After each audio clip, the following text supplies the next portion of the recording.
We see in front of us a short, thin guy with dark hair who was an ordinary college student and thought that he could live his happy life with his girlfriend. His name is Edward. His dreams were shattered one day when the end of the world came. A virus appeared that began to turn people into zombies. A terrible disease came from nowhere and literally in a matter of moments took over the whole world. City streets, various administrative and entertainment buildings, nooks and crannies, and shops all found themselves at the mercy of mindless creatures. The whole situation turned out to be very sad for our protagonist and his girlfriend. She, like many inhabitants of the planet, suffered the same terrible fate. She turned into a zombie due to the virus. From this moment on, he is forced to survive in this crazy world with his girlfriend, trying to protect her and, if possible, also cure her. We see one of the zombies on a chain with a backpack on his back moving towards the grocery store. Having gone inside, he begins to slowly look around and then fill his backpack with products that were able to survive. I'm about to leave for the store, and in my zombie's head, I hear an order to bring several cans of soda standing at the very exit of the store. A few minutes later, we see Edward and the same zombie sitting on the roof of the building, who says that after several days of training, it became easier for him to control it. Our main character is trying once again to understand how he, as an ordinary college student, came to such a life. Half a month ago, a virus appeared that turned most people into zombies whose only concern was hunger. The survivors had to hide so as not to be eaten. Shortly after this chaos began, Edward learned that he could control zombies using his powers. After some time of training, Edward learned to establish a connection with zombies, with the help of which he can control them like puppets. At a given moment in time, our protagonist is able to control only one individual, which for now follows him wherever he goes. One sunny day, we see the main character lying on the bed whose phone receives a call. A woman's voice comes from the phone speaker, reproaching Edward for not waking up yet, after which he abruptly jumps up, realizing that it is the voice of his girlfriend. Hearing Bella's voice, a smile appears on his face. They begin to have a nice conversation, and after some time, our protagonist decides to ask him to do something for him. The girl immediately agrees, which causes a sharp surprise to appear on Edward's face because he hasn't even stated the essence of his request yet.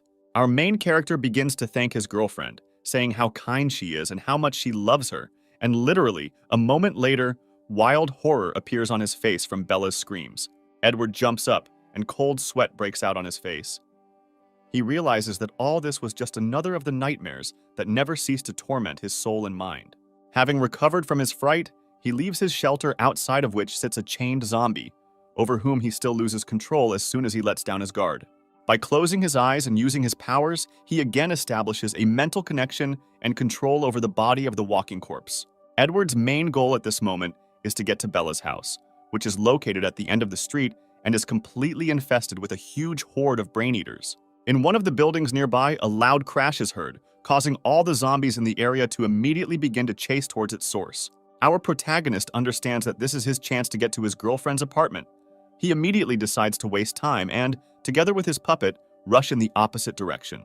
Looking out the window and trying to understand what exactly caused that noise, he sees two survivors calling for help, screaming in pain and suffering while they are being eaten alive. To Edward's surprise, he realizes that he doesn't feel anything, looking at these two men being eaten by zombies as if he was absolutely indifferent. Our main character says that no matter what, his main goal is to find Bella and orders the zombies to go outside and inspect his girlfriend's house. She must be somewhere nearby. Through the eyes of the puppet, Edward sees a car accident, wondering if there are living people in the cars, ordering the zombies to move on. Noticing a red bus involved in an accident, he remembers that it was Bella who was riding on it and decides to check for the presence of her body inside the bus. He sees in front of him a tall, slender girl standing in a bloody dress and holding a zombie's head in her right hand. A girl with glowing red eyes immediately notices someone behind her and rushes to attack him. Without having time to react, the girl in an instant with a lightning strike pierces through the puppet controlled by Edward. Our protagonist cannot believe his eyes. The feelings inside him tell him that Bella, standing in front of him, is also infected with the virus. Edward understands that he cannot allow the girl to kill his puppet, because in this case, she will simply run away and decides to take control of it using his power. The imaginary spirit of the main character, which comes from his body, begins to move towards the soul of his girlfriend. Bella's soul looks incredibly defenseless and at the same time tender, being in the absolute emptiness that surrounds it on all sides. Trying to take control of her, a loud explosion of energy is heard, pushing Edward away and preventing him from carrying out his plan. In real time, the girl begins to be filled with rage, and with all her strength, she throws the zombie onto the ground of which she has been holding in her hands all this time. Our protagonist understands that she is resisting. If he fails to take control of her mind, she will remain like this forever. Having gained determination, he is not going to retreat, because saving Bella is one of his main tasks in the chaos that has surrounded him for a long time. Making another attempt to take Bella under control, the subtle emanation from his soul nevertheless touches the consciousness of the fragile, defenseless girl. In real time, the girl's body calms down, and our main character, sitting in a building nearby, exhales because his attempts were crowned with success. Edward orders her to move towards him. Ignoring his request, she freezes for a while and then takes out an incomprehensible red crystal from the back of the zombie's head. You don't understand what's happening. Our main character sees his girlfriend putting this crystal in her mouth. The body of our protagonist is overcome by an incomprehensible and strange sensation by which he understands that this thing restores the strength and health of his girlfriend. Having finally reached Edward, Bella stands opposite him and without moving looks him straight in the eyes, to which he notices that she smells nice. The protagonist presses his forehead to his girlfriend, promising and hoping that he will definitely find a way to fix everything, when suddenly the connection with her is interrupted. Edward does not have time to understand why exactly the connection was broken, and at that very second, Bella throws him to the ground. Due to the fact that the spiritual connection has weakened, the girl rushes at the victim in front of her with a wild desire to kill her. At the last moment, moments before the impact, our protagonist manages to regain control of his girlfriend's body and says that they should go to a safer place and clean her up. After some time, they find themselves not far from a clothing store surrounded by a crowd of zombies, while Edward, using his abilities, senses Bella's desire to kill the walking dead. He remembers the same red crystal that is in the back of the heads of the brain eaters and decides to help his girlfriend get a couple more on the way to the store. Without even having time to think about giving an order, Bella, in the blink of an eye, rushes at one of the standing zombies and smashes him onto the asphalt with a powerful blow. Edward realizes that if he doesn't intervene as soon as possible, his girlfriend could get out of control, and he should find an antidote for her as soon as possible. Our main character, with frantic zeal and despair, rushes into battle with the zombies, helping Bella. The two of them merge in an elegant bloody dance in a matter of minutes, dealing with a huge number of corpse eaters on their way. Our main character exhales, wiping the sweat from his forehead after the battle, and allowing his girlfriend to collect as many crystals as possible and absorb them. Edward manages to notice that when his girlfriend eats this thing, his physical strength increases, and most importantly, that Bella's anger gives him more strength. Having entered our clothing store, the protagonist begins to rummage through things and select an outfit for his girlfriend, while grinning and thinking about all sorts of vulgarities. After which they go to the bathroom to wash away traces of blood and dirt from Bella and also throw out her old torn dress. Edward begins to slowly and with his usual caution remove things from her fragile, delicate, and elegant body. Having finished all the preparations by washing and changing Bella, they sit down together in a chair to take a breath and think about what to do next. While braiding his girlfriend's hair, Edward hears the rumbling in her stomach and understands that she also needs constant support from her body in the form of those very red crystals. Without thinking twice, he decides to go hunting with Bella in order to satisfy her hunger and also at the same time practice maintaining a connection with her. After some time, for some reason he faints, so our main character has to use a neighboring house as a refuge. The next morning, the girl comes to her senses and she is met by Edward, who has been on guard all this time and guarded her while she slept. Looking at his girlfriend, he notices that her eyes have changed slightly and look more energetic. Perhaps this is due to the fact that by eating her own kind, she evolves over time. Edward realizes that his original plan to hide with Bella in the hills has a lot of drawbacks, and most likely he could get hurt if she gets hungry. Therefore, they will have to settle in the city. Looking at his dull kitchen knife, he remembers that somewhere nearby, there should be a family store of Anna's handmade swords, which was very popular. Looking at Bella, he understands that he must try to protect her with all his might, and having collected all the essentials, they move to the store to get a good weapon. Meanwhile, that same Anna is sitting on a chair with her feet on the table, and next to her, some guy is watching what is happening with binoculars. This guy calls out to Anna saying that he noticed two people approaching her store. Looking at what is happening, the guy says that they should warn them, and the zombies in the store, if they don't do this, they will take her swords, to which Anna replies that screaming will only attract zombies. Meanwhile, Edward and Bella penetrate deep into the store, coming close to the door on which the workshop is written and trying to open it. Suddenly, there is a loud crash, and an angry zombie attacks them from behind the door. Our protagonist manages to react and jump back, covering his beloved with himself and trying to analyze and predict how he should fight. When the corpse eater decides to carry out another attack, Edward manages to dodge to the side and with a deft movement of his hand, uses his kitchen knife to cut off his hand, after which he decides to counterattack and perform a roundhouse kick that sends the zombie flying towards the nearest wall. Making a lightning-fast dash towards the zombie lying on the floor, he jumps on him, puts the knife behind his head, and is about to plunge it into the very heart of the corpse eater. Suddenly, the mutant manages to twist his leg and kick Edward away from him in the other direction. I watch everything that happens, and seeing that Edward fails, Bella in an instant finds herself behind the zombie's back, and with a powerful blow pierces his body right through. This zombie clearly turns out to be stronger than ordinary soldiers, and even after receiving serious damage, it manages to react and tries to counterattack, but misses. Having a numerical advantage and realizing that now is the moment to deliver the decisive blow, our main character tries to stab an unsuspecting zombie in the back. After which, with a very strong swing and as far as possible, he sticks a kitchen knife right into the head of the mutant zombie, causing him to fall to the ground with a furious roar.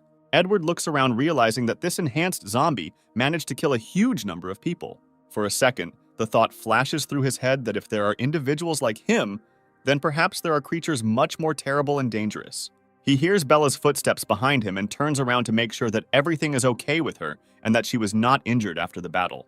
The girl pulls the crystal out of the zombie's head and is about to swallow it, but Edward manages to stop her. The protagonist begins to examine this time the green crystal, suggesting that its color and carrier may indicate a higher concentration of the virus. He understands that he needs to find a place to rest because the situation may repeat itself, and they will both lose consciousness after he gives Bella the crystal.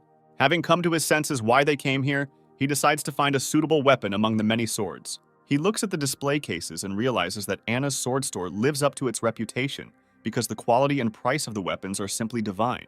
Walking through the hall, Edward is alarmed by a dull sound coming from under one tile on the floor, under which there may be a hiding place. Lifting one section, he sees in front of him a box with unique things inside.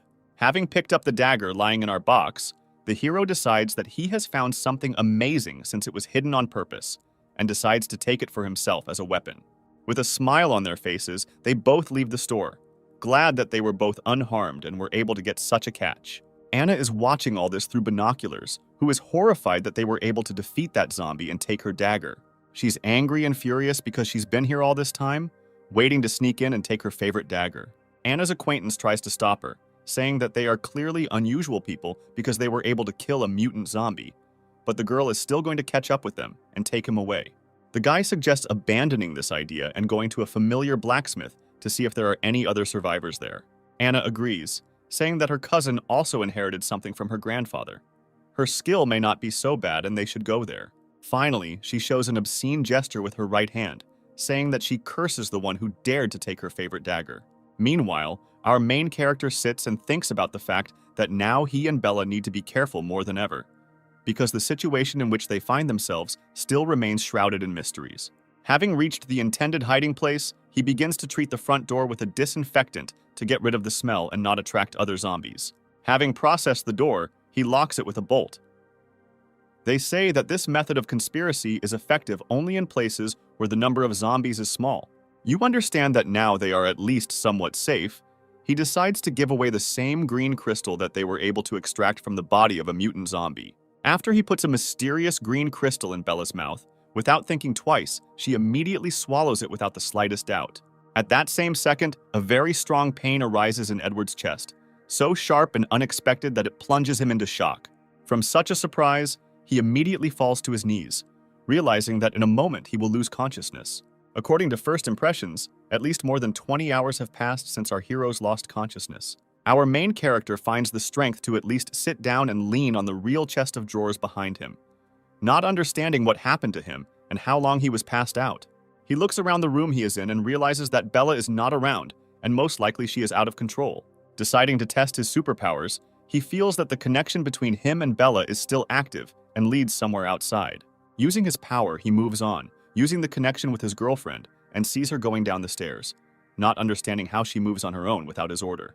He decides to follow her down to that very place and sees Bella standing in front of him at the window, her face illuminated by the rays of the bright and warming sun.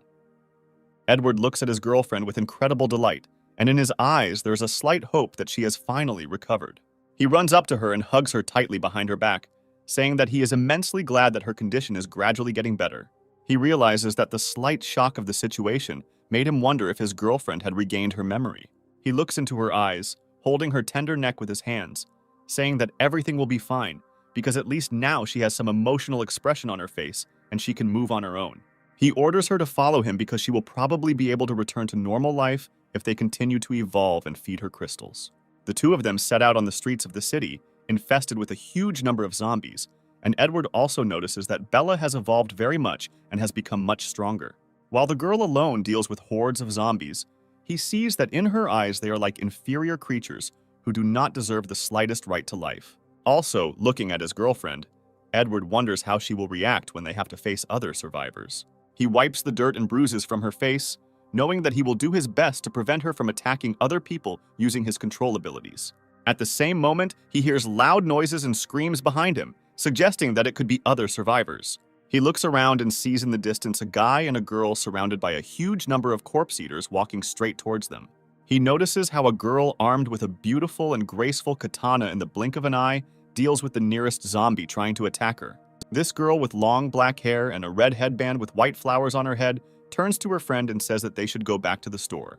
They change the course of their movement, turn towards the building standing behind them, and begin to make their way deeper into the store. Edward, observing the whole situation that is happening from afar, remaining unnoticed, understands that this girl is clearly unusual, and there is something about her that is.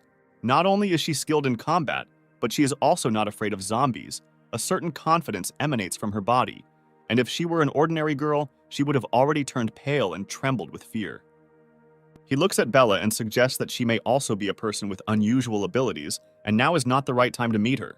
Edward turns around, deciding to leave and not get involved in conflicts because it could harm him and his girlfriend. A green-haired guy who is clearly a friend of the girl with a katana notices our main characters and decides to call out to them asking for help. Edward is clearly unhappy with the current situation because his screams attracted the attention of nearby zombies. He decides that there is no way out anyway, and he needs to help these two because if this girl is really a person with abilities, she can find out Bella's true essence. He snatches from its sheath the same dagger that they recently got from the sword store and intends to defend themselves from the zombies attacking them. Meanwhile, the girl with the katana tells her friend not to scream because by doing this, he attracts even more hordes of corpse eaters. The guy with green hair points out that he noticed other survivors, and they might help them. A girl with black hair and a red headband turns around and looks outside the store of our protagonist, who is dealing with corpse eaters. Edward manages to fight with ease because after Bella's evolution, his abilities also improved, and now he can control 3 zombies at the same time. He uses his powers to take control of nearby zombies and order them to simply step on him without attempting to attack and treats them like pathetic dolls. A guy with green hair sees our main character fighting coolly and tells the girl with a katana, whose name is Shanna, to pay attention to this. A beautiful and slender girl with a katana, whose name is Shanna, says that this does not concern her at all. The green-haired guy and his girlfriend are running towards our protagonist. Go. There is no need to force them. A moment later, the girl manages to notice Edward's dagger sticking out and unsheathed and tries to snatch it, but misses as he manages to react and return it. Shauna falls face down on the ground, and her friend, confused, asks what came over her and why she behaves this way in front of other people. Dissatisfaction is clearly visible on the face of the girl with the katana. She asks where our protagonist managed to get this dagger, to which she receives the answer that it does not concern her. She continues to insist on her opinion. Without such wild aggression on her face, she once again asks where he got this weapon, asking him to tell him everything in detail. Edward replies that he took it from a sword store, which causes Shauna wild surprise and misunderstanding. Sitting on her knees, the girl examines the protagonist's dagger, asking whether any of the survivors inside the store survived, or whether they are all long dead. Edward looks away, asking Shanna to get up from her knees and stop staring at him from the waist down. She immediately turns her gaze to Bella, saying that he has nothing to worry about because his girlfriend doesn't mind at all. Shanna immediately runs up to Bella, hugging her hand and pressing her whole body against her, saying that such a beautiful girl obviously won't be jealous. At this second, the thought of tearing the victim standing next to her into pieces flashes through Bella's head, but Edward manages to order her not to move, using his strength. Edward warns that his girlfriend cannot speak, to which Shanna expresses regret that such a beauty turned out to be completely not mine, and asks for forgiveness.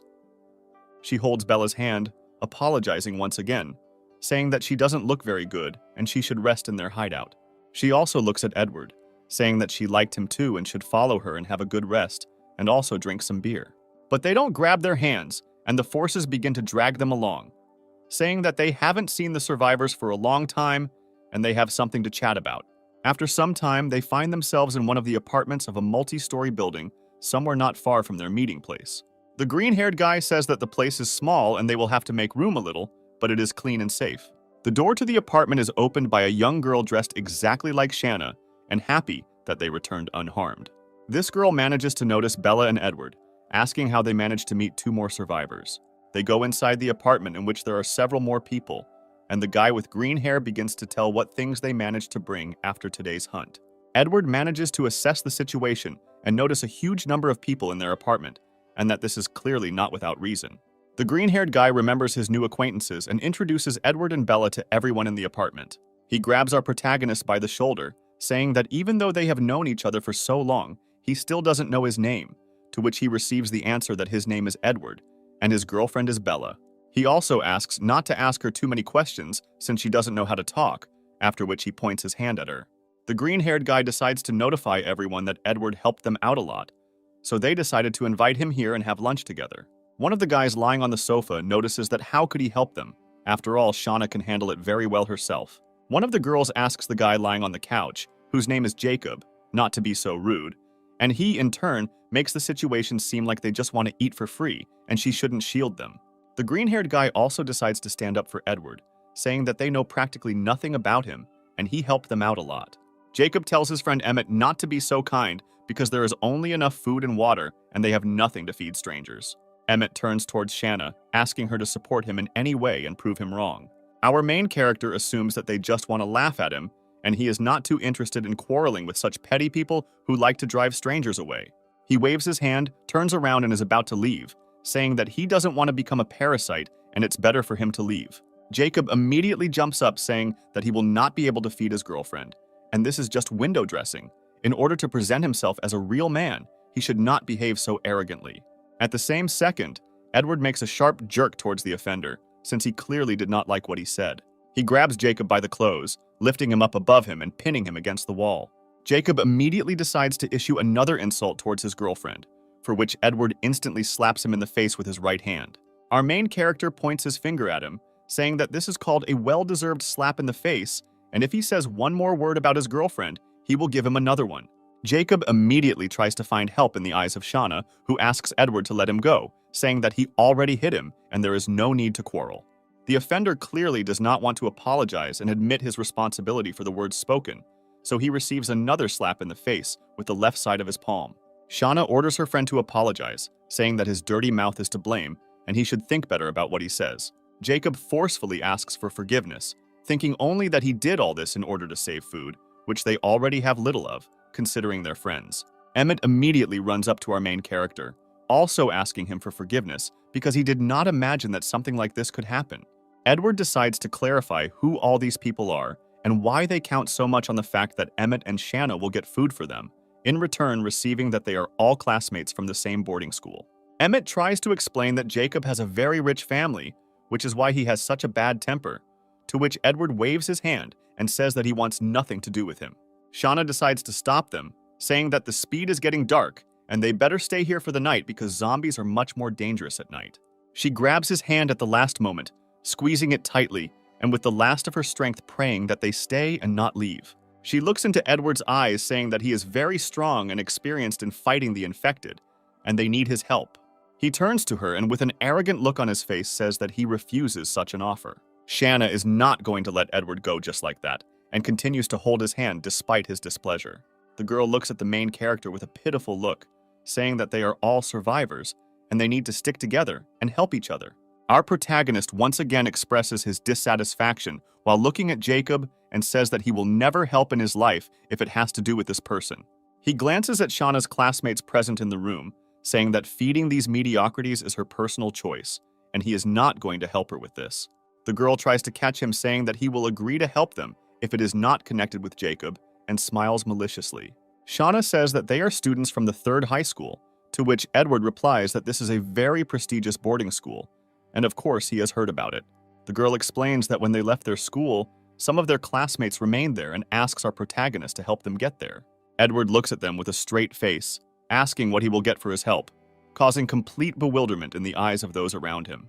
Emmett is immediately disappointed in people, saying that, in his opinion, in case of disaster, people should have helped each other, but the world still remained incredible. Shauna says that his demands are very reasonable, but it seems to her that he has already received payment since he took the dagger forged by her cousin Anna.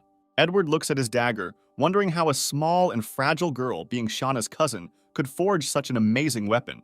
She explains that it was their grandfather who taught them blacksmithing, and although her skills are not that good, this dagger is still very good.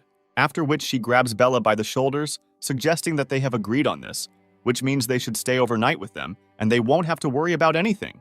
Edward explains that he would never leave his girlfriend alone in the world, knowing deep down that if he leaves her with defenseless people, he will only see mountains of corpses when he returns. Shauna notes that he is a worthy man since he protects his girlfriend so carefully. When the conversations and debates end, Emmett decides to please his classmates by telling them that their new acquaintance has agreed to go to school with them. A girl with long yellow hair objects that they really should go to help them because they have been dead for a long time. Shauna sharply objects, saying that they must do this because she promised to return and save them. She also notes that if it weren't for their classmates and teachers who covered their backs, they would already be in the stomachs of zombies. The guy with glasses decides to agree with Shauna's decision, saying that if they leave them there and don't come back, it will be very selfish. He also decides to begin dictating his terms and making plans for the further development of affairs, to which Edward immediately objects.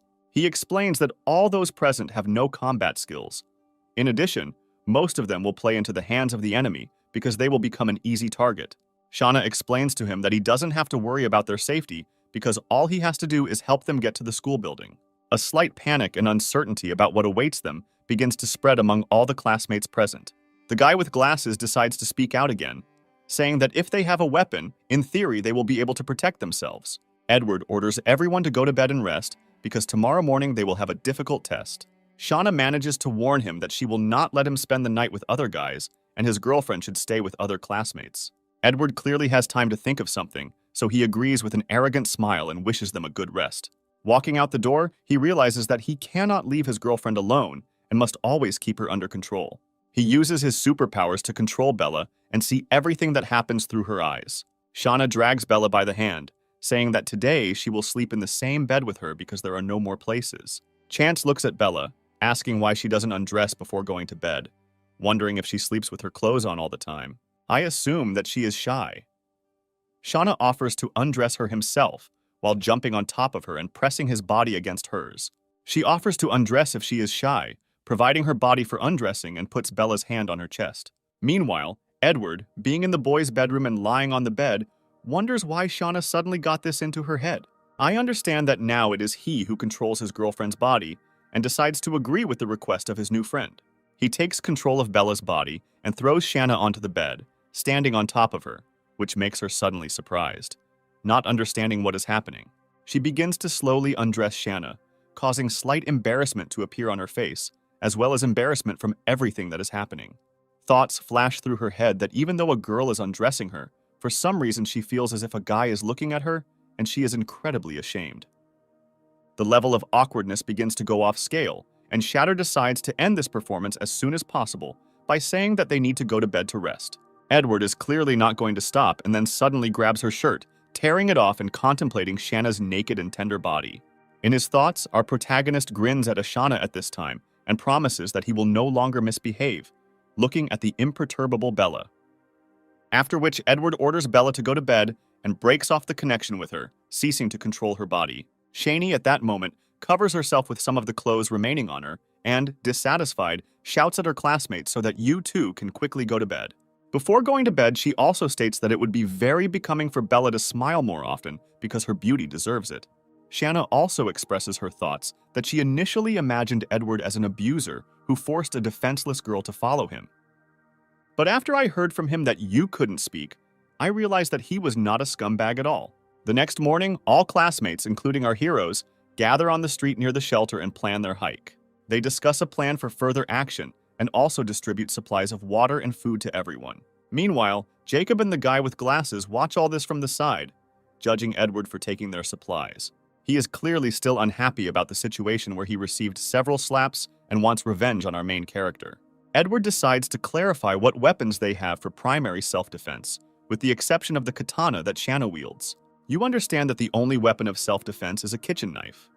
They distribute everything they have to each of their classmates. Sometime later, they begin to move towards the school, simultaneously dealing with obstacles in the form of zombies. Edward understands that Shanna and Emmett work well together, and it would be much better and easier for the two of them to survive in this chaos. Analyzing his connection with Bella, Edward realizes that the crystals of ordinary zombies are no longer suitable for her evolution. He understands that, given the course of things, he needs more mutated or much stronger infected.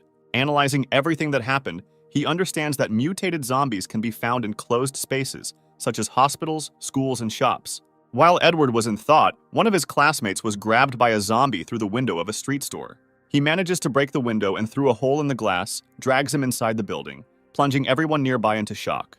Our protagonist instantly understands that he needs to save the poor fellow as soon as possible.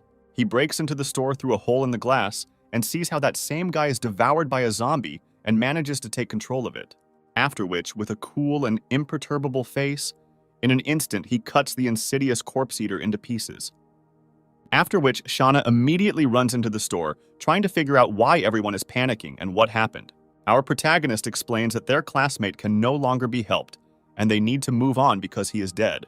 After the incident, all the untempered classmates crowd around the mirror display and discuss what happened. Shanna understands that she must not give in, and, using her leadership qualities, orders everyone to move on. Edward notes that no matter how stupid this girl is, at critical moments she is actually quite decisive. Jacob, standing nearby at this moment, looks at our main character, blaming him for everything that happened. The guy with glasses grabs him by the hand and drags him along, saying that they need to go because without their help, they will simply be eaten. While Jacob blames Edward for everything, the guy with glasses explains that without his and Shanna's help, they will be easy prey. He also notices that Edward is much more stern and cold-blooded than Shanna and can force her to obey, leaving them completely alone. Jacob complains that it's all Edward's fault, who dared to hit him, and he simply cares about his survival and the survival of his friends. His friend adjusts his glasses, asking him if it seems that the fewer people there are, the more advantage they will have. He explains that now he depends on Shanna, and in his place he would be smarter because he will never win her love. He also warns Jacob against making rash decisions, saying that Edward is much stronger than him. The guy who received several slaps in the face from our main character bares his teeth, calling his classmate a traitor. Meanwhile, the whole group of people moves on, stumbling upon another crowd of zombies and deciding what to do. Shanna realizes that fighting such a huge pile of zombies is impractical and offers to distract them. Edward immediately decides not to send weaklings forward and offers himself as a distraction. He explains that everyone present should find a place to hide, and when the zombies start chasing him, they should immediately run away. Emmett, with tears in his eyes, puts his hand on the main character's shoulder, thanking him and saying that he is a real man. Edward understands perfectly well that he is the only suitable candidate, because if Shanna goes to distract the zombies, the chance of her returning is not great. The girl thanks our protagonist for such dedication, warning him and asking him to be careful. Having ordered the entire group of people to look for a place to hide, he, accompanied by Bella, goes to an electronics store. Having opened the door, zombies immediately begin to attack him from all sides with the desire to tear him into pieces. Using his improved abilities, he immediately manages to take control of all the zombies. Having ordered the zombies under control not to move, he begins to move along the display cases, collecting mobile phones from the shelves. After some time, he constructs a necklace from telephones and hangs one on each of the zombies that he has taken control of. He checks whether the phones work as he intended and also sets the maximum volume on each one, preparing his insidious plan. He opens the door of the store and orders the zombies to run as fast as they can in the opposite direction from the shelter where their friends are located. As soon as the zombies start running, he uses his mobile phone to play one of his favorite songs at full volume.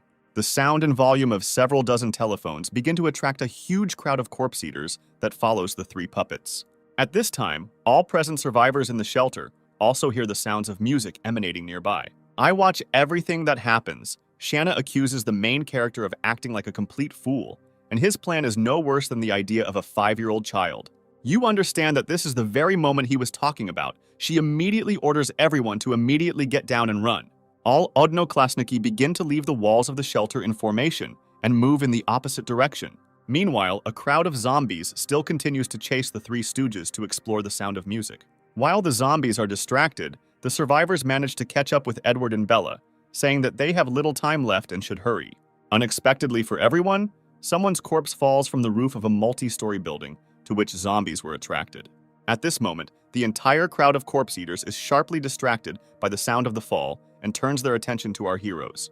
Edward realizes that they have very little time left, grabs the girls by the hands and rushes away, saving them. Our heroes are trying with all their might to escape from the horde of crazed zombies pursuing them. Our protagonist is trying his best to convince those present to find cover, because they will not be able to fight these creatures in the open. Nearby, they notice a multi-story building and run inside a store with screw-type doors. The crowd of zombies pursuing them begins to slowly make their way through small cracks in buildings and doors, pursuing our main characters. Edward realizes that they are in a rather hopeless situation and orders everyone to take up defensive positions, destroying the mindless creatures one by one. Our main characters begin to defend themselves slowly, dealing with the zombies that spring from all the cracks. Meanwhile, nearby classmates led by Jacob do not understand what to do in this situation. The guy with glasses supports him, saying that he doesn't know what to do, just like him, because there were no orders from Shanna. At this moment, zombies also begin to descend the stairs from the upper floors of the building to the sounds of battle, from which our heroes find themselves clamped in a vice. One of his classmates is about to scream about the approaching danger, when suddenly someone pushes him in the back.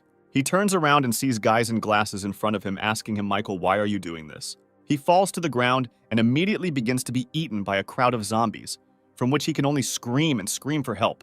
One of the classmates standing nearby is also attacked by another zombie, who with his mouth open is about to bite off a tasty piece of meat from her. At the same second, I manage to save Bella, who with lightning speed manages to repel the attack of the attacking corpse eater. The frightened girl looks at our heroine, thanking her from the bottom of her heart, saying that now she owes her her life. Meanwhile, Edward, using his ability to control zombies, continues to deal with the crowd from the street. He understands that his strength is almost running out because so much use of force exhausts his body. Our main character orders everyone to immediately retreat to slow down because if they continue, none of them will survive. Sounds and cries for help are heard from the upper floors, and Edward orders them not to stop and to think about their own survival first. Using his powers, he orders Bella to protect any classmates who are in danger. She manages to grab the kitchen knife of one of the defenders and, with its help, begins to chop up the approaching danger. After some time, he manages to fight off such a significant horde of zombies, leaving only mountains of corpses on the floor. Emmett falls to the floor from exhaustion, wiping sweat from his forehead and saying that they were so close to death and he already saw the light at the end of the tunnel. After all the commotion is over, Shauna notices that 2 of their classmates have disappeared somewhere. Emmett remembers what he noticed during the battle and saw how 2 guys climbed the stairs to the upper floors of the building. Shauna holds a katana in her hand, saying that she still has strength left and they need to rise and check if they are alive. Edward explains that this is not necessary and they are most likely already dead, because if there are zombies on the first floor, then there are them on the rest. They look at the cracked walls and the ceiling from which loud screams and screams can be heard. A slight desperation clearly begins to appear in Sean's eyes. She leans on her katana and thinks that 4 people have already died through her fault. Our main character tries to calm the girl down by saying that if it weren't for her help, all her classmates would have been dead a long time ago. At the same moment, a fit of rage of one of his classmates takes over, and he, grabbing the guy with glasses, begins to say that it is all his fault. Grabbing a kitchen knife that was lying nearby, he puts it behind his back and is about to stab. At that very second, lightning-fast reflexes and reaction allow Shauna to knock the knife out of his hands and prevent the murder. Emmett also decides not to stand aside, and at the same second hits his classmate in the face, asking if he is crazy. There is obvious dissatisfaction on the face of the guy with glasses, and given his actions, this is clearly not the last meanness he will commit. Image, in turn, tries to explain to his friend that the weapon is intended for self-defense, and not to point it at people. A classmate tries to stop the emerging conflict by saying that everything is fine, and considering that he was not hurt, they should not quarrel. Edward examines all the survivors present, realizing that the losses will not end there, and not everyone will reach the final goal of their journey. The guy with glasses is worried whether Edward saw how he set up his classmate, and decides to find out why he is looking at him so intently. Our protagonist replies that he was just thinking, and they shouldn't hesitate and move on. Meanwhile, the path of our heroes lies through an underground supermarket at the entrance of which there is a crowd of corpse eaters. In one of the rooms of this underground supermarket, there's a strange, huge, and at the same time ominous silhouette. This turns out to be an even larger and clearly much stronger zombie than the ones our heroes met. Having reached this very descent underground, our heroes begin to descend down in a slender and well-calibrated column. Emmett tries to assess the situation. They say that, judging by the silence of the local premises, there is no one here. Shauna suggests exploring this place and breaking up into small groups to help each other if something happens. Edward invites Shauna to stay with everyone else, while he, accompanied by Bella, looks at the inside of the store. Making his way deeper into the store, Edward notices that after the last battle, his psyche has improved significantly, and his visual acuity has also increased. Our main character always thinks that someone is watching him since they entered the underground supermarket. The protagonist notices that his girlfriend's innate reflexes are beginning to squeal very loudly, and most likely, there is a very strong mutant nearby. Screams begin to be heard from the depths of the store, and our heroes immediately begin to follow the sounds to check what is happening there. Turning the corner, they see one of their classmates being eaten by the same mutated zombie, and Jacob just watches all this. The guy who is being eaten by a zombie screams in unbearable pain, asking his friends to help him and save him. A moment later, Zombie decides to switch from one victim to another, rushing after Jacob standing next to him. He notices Edward and Bella running towards him, asking them to help him. Edward takes out his dagger, realizing that in front of him is a very strong and formidable enemy, and he needs to be extremely careful. Although the mutant zombie has enormous dimensions, it is still incredibly fast and agile, and almost manages to catch up with Jacob. Having overtaken him, he makes a sharp wave of his hand, causing him to quickly fly into the nearby shelves. Absolutely without losing concentration with his second free hand, he swings in the hope of smearing our main character across the floor. Edward's reflexes allow him to react and dodge an attack that is much stronger and faster than that of ordinary zombies. The main character understands that he cannot hesitate, and he must deal with him as soon as possible before Shanna arrives. He uses his powers to loosen his control over Bella, giving her complete freedom of action and the ability to fight at full strength. At the same moment, as if by magic, she appears behind the zombie's back and makes a powerful blow along the entire length of his body. Edward decides to use attack tactics from several sides, and while the zombie is distracted by his girlfriend, tries to strike again. Together with his girlfriend, they manage to inflict several targeted piercing and cutting blows on him, causing the zombies to bleed. Having received a sufficiently large amount of damage, the mutant continues to resist. Edward understands that he must find his weak point. Using his abilities, which have recently undergone slight improvements, he tries to take control of such a massive and formidable enemy. I'm trying to simultaneously keep the Bella of another mutant zombie under control. His nose begins to bleed, and he spends too much energy. Well, still, overcoming the pain and gathering all his strength, he manages to make the mutant zombie not move for a few seconds. These couple of seconds are enough for Bella to pierce through the giant's skull with a lightning strike and destroy him. Also, in parallel with the blow, she manages to remove a bright green crystal from the corpse eater's head, which clearly has incredible power.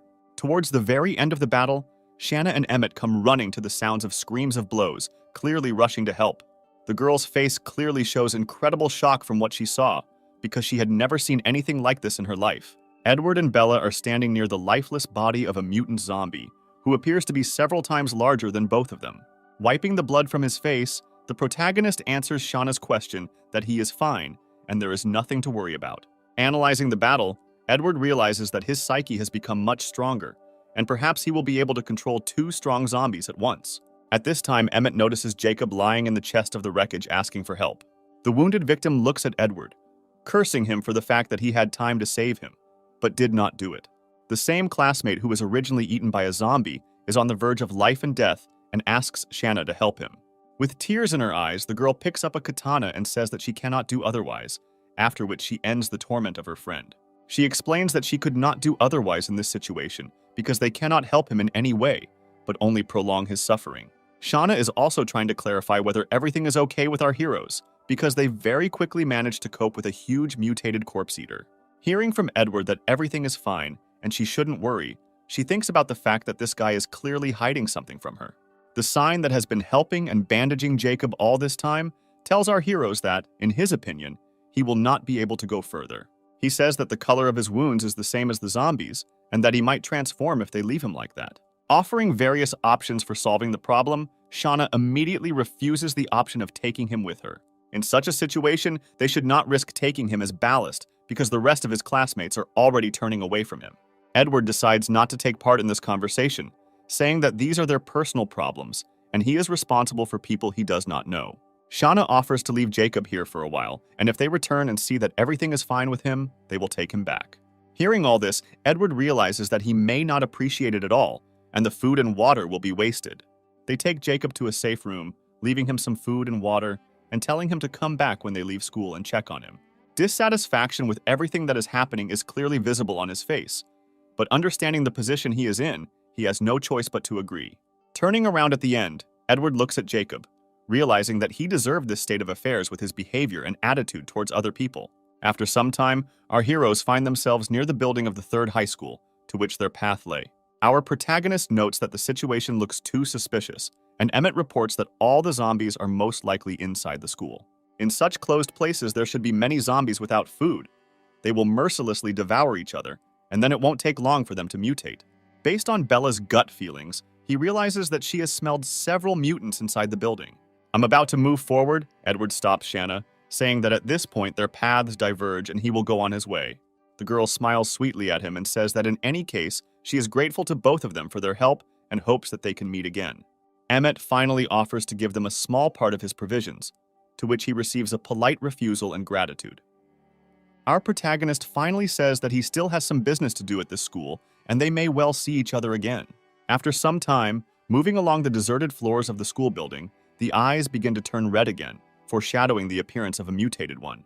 At the end of the corridor, they notice an elevator shaft, which, judging by the indications on the buttons, is still working. Bella immediately tries to react and start moving towards the elevator, but Edward manages to stop her with his strength. Without making hasty decisions, he decides to first check the elevator car by throwing an eraser lying nearby in his direction. Once on the desired floor, an incredibly loud growl and scream begins to be heard from the elevator car. In an instant, the elevator car opens and an angry zombie with glowing red eyes rushes at our heroes. Our protagonist manages to repel the attack using his weapon and stopping both of the attacker's hands. Using her favorite tactic, Bella tries to stab her in the back, but the speed and reflexes of this mutant are clearly superior to the previous ones, and he manages to dodge. The reflexes and speed of this mutant clearly surpass those of humans, and after a successful goal, he immediately tries to make a counterattack. Trying to defend himself, Edward loses his grip, causing the zombie to knock the weapon out of his hands. Without being confused and maintaining concentration, our main character manages to use his powers to take control of the corpse eater for a second. Bella, without losing the slightest chance, manages to deliver a sharp blow to the back, causing the zombie to lose his right arm. The attacker clearly does not like this state of affairs, and he, holding the rest of his hand, begins to frantically scream at our heroes. Edward manages to pick up a dagger lying nearby that he dropped. They say that now that he has lost his arm, he will become less dangerous. This time, together with his girlfriend, they decide not to distract the zombies from each other, and the two of them go into a frontal attack. Having received serious damage, the mutant can no longer defend himself so well and begins to receive even more injuries. A guy and a girl in love decide not to leave the enemy the slightest chance to escape or counterattack, continuing to advance and crush him with a series of blows. Edward manages to take control of the mutated zombie for another moment, giving Bella a chance to finish him off with one blow. Using her mutated body, the girl manages to slam the zombie into the floor with incredible force. Having collapsed to the ground, our heroes manage to catch their breath, realizing that the battle has been won, and they have won. Edward takes the crystal out of the zombie's head, realizing that it looks completely different from the previous ones because its owner is much stronger.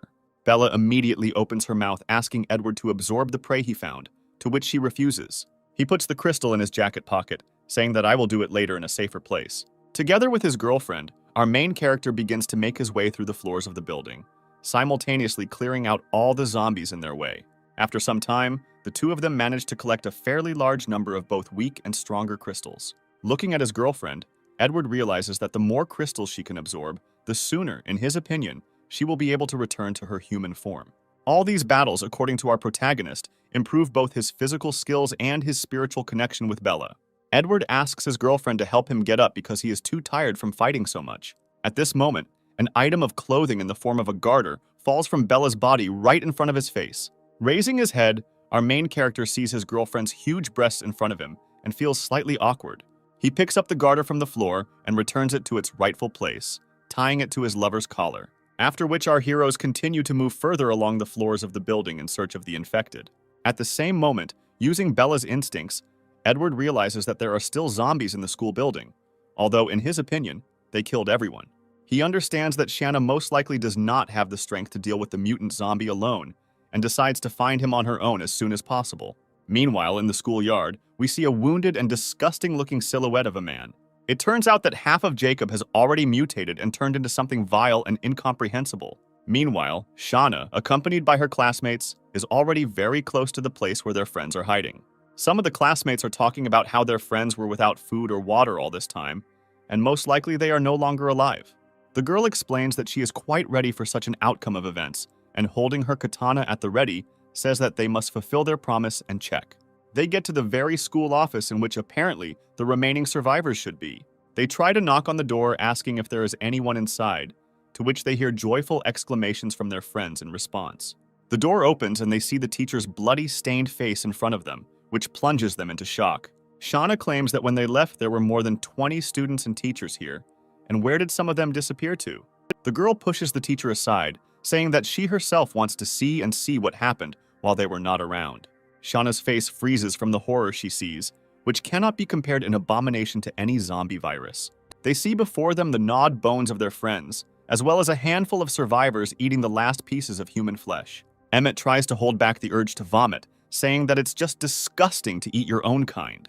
The teacher standing next to the girl begins to rejoice, saying that they will no longer have to live like this, and they will be able to get them out of here. Fury fills Shauna, after which she strikes with a lightning-quick kick right in the teacher's face. The man does not understand what is happening. He tries to get up to recover after the blow, asking what she is doing.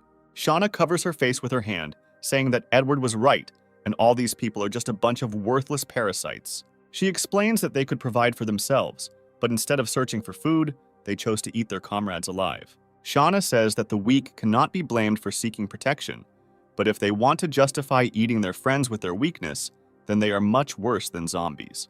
The girl turns around and leaves, saying that she is not going to help such scum, and now they are on their own. All the survivors present begin to blame Shanna for this state of affairs, and screaming, rush at her with the desire to kill her. Without the slightest shadow of doubt, the girl swings her katana, cutting off the head of one of the attackers. Meanwhile, Edward and Bella continue to explore the school premises in search of a mutated zombie. They stumble upon another classroom littered with mountains of corpses, finding no signs of mutated ones. Trying to verify his assumptions, Edward pays attention to Bella's reflexes, which do not foretell any danger. Finding no evidence of danger, they decide to go to other buildings of the school and check the location of the mutant zombie. Meanwhile, the headless body of one of the attackers falls to the ground with a roar, shocking the cannibals. Shauna turns to the offender, and on her face there is rage and a desire to tear these non-entities into small pieces. All those survivors whom our heroes came to save immediately begin to run away in the opposite direction. Shauna is not going to let any of them go because she has finally decided to put an end to these vile creatures. One of the teachers bows, begging for mercy and asking not to kill him because he will do whatever she wants. The girl does not agree, suggesting that apparently he heard the same thing from those people whom they killed and ate. The teacher raises his head trying to justify his actions, and at that very second, Shauna's katana cuts off his head. At this moment, the girl is caught up by her classmates, who have accompanied her all this time. They see Shanna's imperturbable figure in front of them, as well as her clothes completely bloodied on her face and a katana in her hand. Emmett runs up to her trying to bring her to her senses, realizing that the girl is in an unconscious position. At the same moment, one of the mutated zombies appears behind them and manages to kill one of their classmates. Everyone present begins to run away in panic, trying to save their lives. Trying to catch up and tear apart one of the children, the zombie decides to attack the backs of the defenseless and motionless Shauna. The guy with glasses manages to notice this and understands that they can't survive without her, and decides to commit another vile act. He grabs one of his classmates and pushes him towards the zombies again, drawing attention away from Shauna. The mutant is distracted by the body of an innocent guy and begins to gnaw his neck, causing drops of blood to fall on Shauna's face. This brings the girl to her senses, and she manages to react and pierce the zombie with her katana. Everyone present stands around the body of their dead classmate, deciding what to do next. The girl, who has experienced incredible stress after everything that happened, says that they cannot hesitate and need to move forward. All this time, they were watched from afar by Jacob, who is clearly here to take revenge. He decides to attack on the sly and grab Shanna, to which she manages to react, but is unable to defend herself. Jacob's physical abilities have clearly increased after the mutation, and he manages to make a powerful blow that opens the girl's body. He stands in front of the girl, who is trying to catch her breath and gather her strength, saying that they have met again. Jacob takes Shanna on his shoulder and tries to take her with him, but Emmett decides to stop him by stabbing him in the back. He manages to hit the green-haired guy in the chest, causing him to fall to his knees in pain. He turns around and tells him to tell Edward to come to the boys' dorm or Shanna won't live long. Emmett starts shouting after him, but the guy with glasses tries to stop him, saying that this will attract more zombies. The guy gets up from his knees and says that they need to escape as soon as possible and find Edward. Trying to find shelter from zombies, they run into one of the empty classrooms of the school, closing the door and trying to barricade it. The guy with glasses starts shaking Emmett. They say that he doesn't know what to do next and death awaits them all. He explains to his friend that they don't have many options for further action, and they need to somehow get out and find Edward. Their safety is compromised as zombies begin to break through the windows right in the room. Emmett grabs one of the desks nearby, telling his friend that they will need to run on his signal. He shouts that they need to run, throwing the desk in his hands towards the crowd of infected. They begin to clear away the rubble to open the door, but stumble upon an even larger crowd of zombies. One of the corpse eaters rushes towards Emmett with the desire to tear him into pieces, and he, in turn, thinks that this is the last moment of his life. At the same second, several lightning-fast swings of the dagger occur, and all the zombies find themselves lying on the ground. In front of them is Edward, standing with a calm expression, holding his dagger in his hand. Emmett is immensely happy at the appearance of the main character, thanking him for saving his life and the life of the guy with glasses. Our protagonist tries to analyze the situation by looking around the room and asking why they were left alone and where Shanna is now. Edward stands and listens to Emmett's hysterical chatter, trying to figure out and compare what happened. He once again explains to him how they met their classmates and teachers, and also that Jacob kidnapped Shanna. Standing in a panic, he also says that he should definitely come because otherwise he promised to kill her. It is also reported that Jacob managed to mutate, and only Edward is strong enough to compete with him. Our protagonist understands that the situation turned out exactly the way he expected when they left him in that very supermarket. He looks at Bella and understands that zombies can still have their own consciousness and character. Therefore, he needs to continue to evolve. Having collected my thoughts, thinking about a plan for further action, he wonders where Jacob went with Shanna. Emmett, with lingering panic, replies that he will be in the boys' dormitory and offers to take them there. He tries to hurry everyone present and suggests going faster while Shanna is still safe. Everyone present, without wasting any time, goes towards the men's dormitory and tells Michael not to lag behind them. Going outside, our heroes notice a crowd of zombies eating the body of another unfortunate victim. Michael is afraid to go straight through the crowd of zombies, among which there is a mutated one, and suggests taking a detour. Edward notes that zombies can evolve by eating the bodies of people or zombies, which means that over time, there will only be more of them. While our heroes are in thought, one of the corpse eaters notices them, and the entire crowd rushes into a fight with the survivors. Edward looks at Bella, nodding approvingly in her direction, realizing that they can easily deal with this bunch of zombies. Michael, meanwhile, squats down and shakes with fear, repeating the same phrase that it was better for them to take a detour. Meanwhile, our main character, gracefully wielding his dagger with the help of Bella, deals with his enemies. Emmett rejoices and turns out to be very inspired, realizing that everything will be fine with them. In a panic, Michael manages to notice that he does not see a mutant zombie who has disappeared somewhere. Everyone present, including Edward, froze in absolute silence, awaiting the attack of the mutated one. From the side of a nearby tree, a mutant zombie makes a sharp jerk towards our main character. His attempts to attack using the effect of surprise are broken by a powerful blow from Bella, who slams his head into a tree trunk. Watching everything that happens, Emmett thinks to himself that Jacob will pay for everything he has done. Having reached the men's dormitory building, Edward examines the fresh blood on the floor and walls. Emmett reports that this is definitely Jacob's blood because he was smeared with it from head to toe. Our heroes see a trail of blood going up the stairs, saying they can easily find them by going in that direction. Edward and his girlfriend move ahead, and Emmett tries to hurry up the lagging and out-of-breath Michael. Ultimately, following the bloody stains on the floor, they find themselves on one of the floors of the men's dormitory. At the end of the corridor, they see the silhouette of a man with shiny red eyes, who says that he has been waiting for them for a long time. The main character understands that standing in front of him is none other than Jacob, whose appearance makes it clear that he is no longer human. The mutant's face clearly shows a nasty grin and complete self-confidence that he will get the drivers out of this situation. Jacob scratches his festering and bleeding wounds, blaming Edward for the fact that it is his fault that he became this way. Meanwhile, Emmett manages to catch up with our protagonist while running, wondering where Jacob is. A moment later, he notices the disfigured face and body of his classmate with horror, not understanding what happened to him. The mutated one tears his skin, from which pus begins to come out, once again accusing his friends that they are to blame for what happened. He points his finger at Edward and says that if they hadn't let this man in, they would have just returned to school, and he wouldn't have turned into a zombie. Our main character analyzes that ordinary people turn into zombies after infection. But something strange happens to Jacob, and he is clearly different from them. It seems that his body cannot withstand the defeat of a pure virus from a mutated zombie and begins to rot. Jacob points to his hand, saying that it was all Edward's fault and he could have helped him, but didn't. Our protagonist, with obvious dissatisfaction and anger, does not understand why he got the idea that everyone should take care of him and help him. He does not want to conduct a dialogue, asking the only question that interests him, where Shanna is now and in what condition she is. The mutated one immediately begins to scream at the top of his voice, saying that Edward left him to die, but now he can take revenge. Jacob replies that if he so badly wants to know where Shanna is now, then he should cut off the hand with which he hit him. Our main character looks at him with an arrogant gaze, realizing that his mutation has clouded Jacob's mind. Emmett immediately grabs a kitchen knife, offering to cut off his own hand in exchange for Shanna's life. Closing his eyes without the slightest hesitation, he swings the knife, intending to cut off his own hand in one motion. Edward manages to stop the boy, takes the knife from him, and tells him to stay away because he can handle everything himself.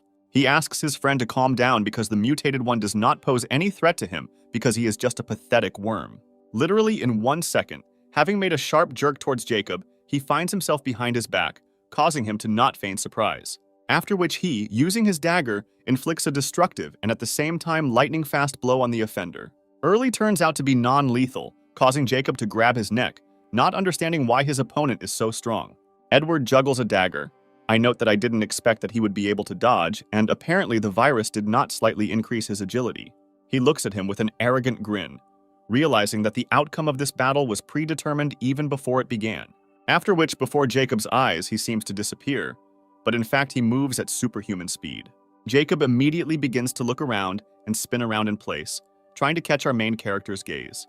A second later, Edward is right in front of the mutant's face and looks him straight in the eye.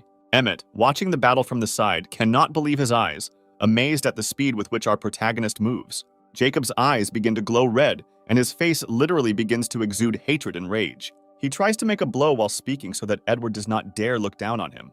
At the same second, our main character, with a slight movement of his hand, manages to cut off the attacker's hand.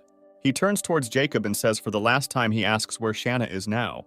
Jacob continues to smirk, saying that although his opponent is strong, he will only find Shanna through his corpse. He begins to once again describe the situation in which he was left alone to rot in the basement of the store, describing his emotions. I don't want to listen to the ravings of an offended boy. Our main character cuts off his head in one motion, after which he turns towards Emmett and Michael, saying that Shanna needs to be found as soon as possible. While searching the offices on this floor, they come across a bound and chained Shanna. Without thinking twice, Edward hurries to help the poor girl and knocks down the door to the office where she is located. They pull the gag out of her mouth, trying to calm her down and telling her that everything is over and they will help her. Emmett begins to untie his friend while trying to find out if she is injured and if everything is okay with her. A tortured Shanna tries her best to say that they shouldn't try to help her. Our main character understands what happened and begins to bare his teeth, wondering how Jacob could do this. Shanna grabs her hand, pointing out the injury she received, and informs her that she is infected and will soon turn into a zombie. Everyone present looks at the poor girl, trying to understand what is happening and find a way out of the current situation. Emmett looks at Edward in hysterics, asking that this is just a prank and Shanna is just joking. Being hysterical, he begins to scream in horror, saying that this is impossible and she cannot be infected. Our protagonist decides to bring the green-haired guy to his senses by slapping him in the face and ordering him to calm down. Shanna sees a kitchen knife not far from her, and a very rash and thoughtless decision appears in her head. Edward understands that the concentration of the virus in Shanna's blood is much lower than Jacob's, and apparently she can still be saved. Well, all this will be possible only if Shanna turns out to be the same as Bella, because if her body rots, then she will no longer be saved. Edward understands that he cannot hesitate in the current situation and asks for help, namely to take Shanna to a safe place. At that moment, he extended his hand to the girl, trying to help her get up from her knees and follow them. Tears begin to appear on Shanna's face, and she asks to leave her because attempts to provide help will not be successful. She grabs the knife next to her, imagining it to her neck, and says that she would rather die than become a zombie. I'm about to cut my artery. Bella manages to stop her by grabbing the knife blade with her bare hands. Then I throw it to the side and randomly hit the wall right next to Michael's head. Shauna begins to scream hysterically, asking why Bella stopped her and didn't give her the opportunity to die with honor. She looks at Edward standing next to her, fearing that she might infect both him and her friends. Shanna feels that she is slowly but surely beginning to turn into a zombie and experience severe pain, asking to be left alone. Emmett tries to get closer to his classmate by approaching her and asking what's going on. Edward manages to react, but there is not enough time just to tell him not to approach Shauna. A red glow begins to appear in the girl's eyes, and she immediately lunges towards her classmate. With a powerful blow of her hand, she sends Emmett flying, causing him to hit the nearest wall. The main character manages to notice that she has become much stronger and is most likely in the process of transformation. With the last of her strength, Shanna asks everyone present to leave because she is losing control over herself and her consciousness. After these last words, she falls to the ground unconscious, leaving everyone present in complete bewilderment. Emmett wonders what will happen next to his friend, whether she will transform like Jacob, and whether she can be saved. He notices that Shanna is still alive and tries to approach her, but Edward manages to stop him, telling him not to approach her. The girl gets to her feet with a calm face, and an ominous energy begins to be felt from her body. On her last legs of consciousness, she approaches our protagonist and asks him to hand them over. At that same second, he managed to react and knock Shanna onto her shoulder blades, pressing her to the ground. She sits on top of her, not giving her the opportunity to get up, and Edward asks not to harm her. Shanna continues to look towards our main character, trying to reach him with her hands, and once again asking him to give her something. I understand what they are most likely talking about. Edward takes out a bag of crystals from his pocket, asking if Shanna is talking about them. Seeing the contents of the package, the girl begins to try even harder to break free, begging him to give them to her. Edward notes that most likely her instincts tell her how to resist the transformation. Shauna grabs her head screaming in pain and is told that her head is going to explode. Realizing that there is no time to hesitate, the main character says that she can still be saved and asks Michael and Emmett to leave the room. Realizing that there is no time to hesitate, Michael grabs his friend's hand, leaving our trio alone and closing the door behind him. With the hope that this might have a positive effect, Edward takes out one of the crystals and puts it into Shauna's mouth. The girl's pain is clearly becoming less, and she grabs the main character's clothes, trying to tell him something. Shanna, with incredible lust on her face, extends her hand in his direction and asks him to give her more. Edward realizes that the crystals contain a pure virus and is perplexed as to how her body is still holding up. He looks at the girl writhing in pain, wondering if she can evolve like Bella. The main character decides to feed the girl another of the crystals he obtained, saying that there is no turning back and hopes that it will work. Having swallowed another crystal, Shanna immediately faints, but Bella manages to catch her and gently put her on the floor. At the same second, Michael bursts into the office and reports that a bunch of zombies are moving in their direction. The protagonist takes the situation into his own hands, saying that they are leaving now. They should pack their things and get out of here as soon as possible. They begin to make their way through the remaining corpse eaters in the school building and move towards the exit. She carries Shanna in her arms, and Edward gives orders and directs the group's further actions. I turn my attention to Michael. He is amazed that in the face of a threat, his body was able to release its full potential, and he keeps up with them. At the same moment, Emmett catches up with them, trying to catch his breath and holding Shauna's katana in his hand, which he could not leave here. There is a smile on his face, and he says that Shanna values her very much and it will be a shame to leave her there. Edward notices that Emmett is trying very hard for the sake of his classmate, and he, in turn, begins to make excuses and say that this is not connected with any feelings. The green-haired guy rubs his face with his hands, explaining that he simply values his friends very much, and without her help, he would have long ago turned into a zombie. The main character decides to support him, saying that he understands him perfectly, but now is not the time for chatting. They should leave. After some time, our heroes find themselves in one of the apartments of a multi-story building not far from the school they had just been to. Emmett, experiencing anxiety, once again asks if everything will be okay with his classmate. He looks at Shanna lying on Bella's lap and notices that she has been sleeping for quite some time. At the same moment, the girl regains consciousness and throws Bella away from her with a powerful blow. She stands tall with glowing red eyes, and a truly unimaginable aura emanates from her body. Edward covers the two defenseless guys with his body and tells them to leave immediately. He orders them to close the door and guard it from the outside and not to go inside under any circumstances. In the middle of a gloomy room stands Shanna, surrounded on both sides by Edward and his girlfriend. Saying her name, Edward notices that she reacts to him, which means she was able to retain part of her consciousness. I try to say her name one more time and she immediately rushes towards him with furious rage on her face. At the last moment, our protagonist's reflexes allow him to dodge and avoid a powerful blow to the face. He considers a plan for further action and orders her to be pacified as soon as possible. Meanwhile, Emmett and Michael, standing outside the door, hear the sounds of blows and scuffles, wondering what is happening there. After the sounds fade away, Emmett decides to check what is happening there. But at the last moment, Michael manages to stop him. He approaches the door and through it asks Edward if everything is okay. Hearing in response that everything is under control, they should not go inside. Meanwhile, Bella holds Shauna pinned to the floor, waiting to see what her boyfriend will do next. The protagonist understands that if nothing is done, then eventually they will all suffer, and they need to try to establish a spiritual connection. Having touched the girl with his power, the rage in her eyes cools down for a while. Shauna looks around and asks what is going on here, not understanding how she ended up here. Edward is immediately surprised and incomprehensible as to how Shanna can speak.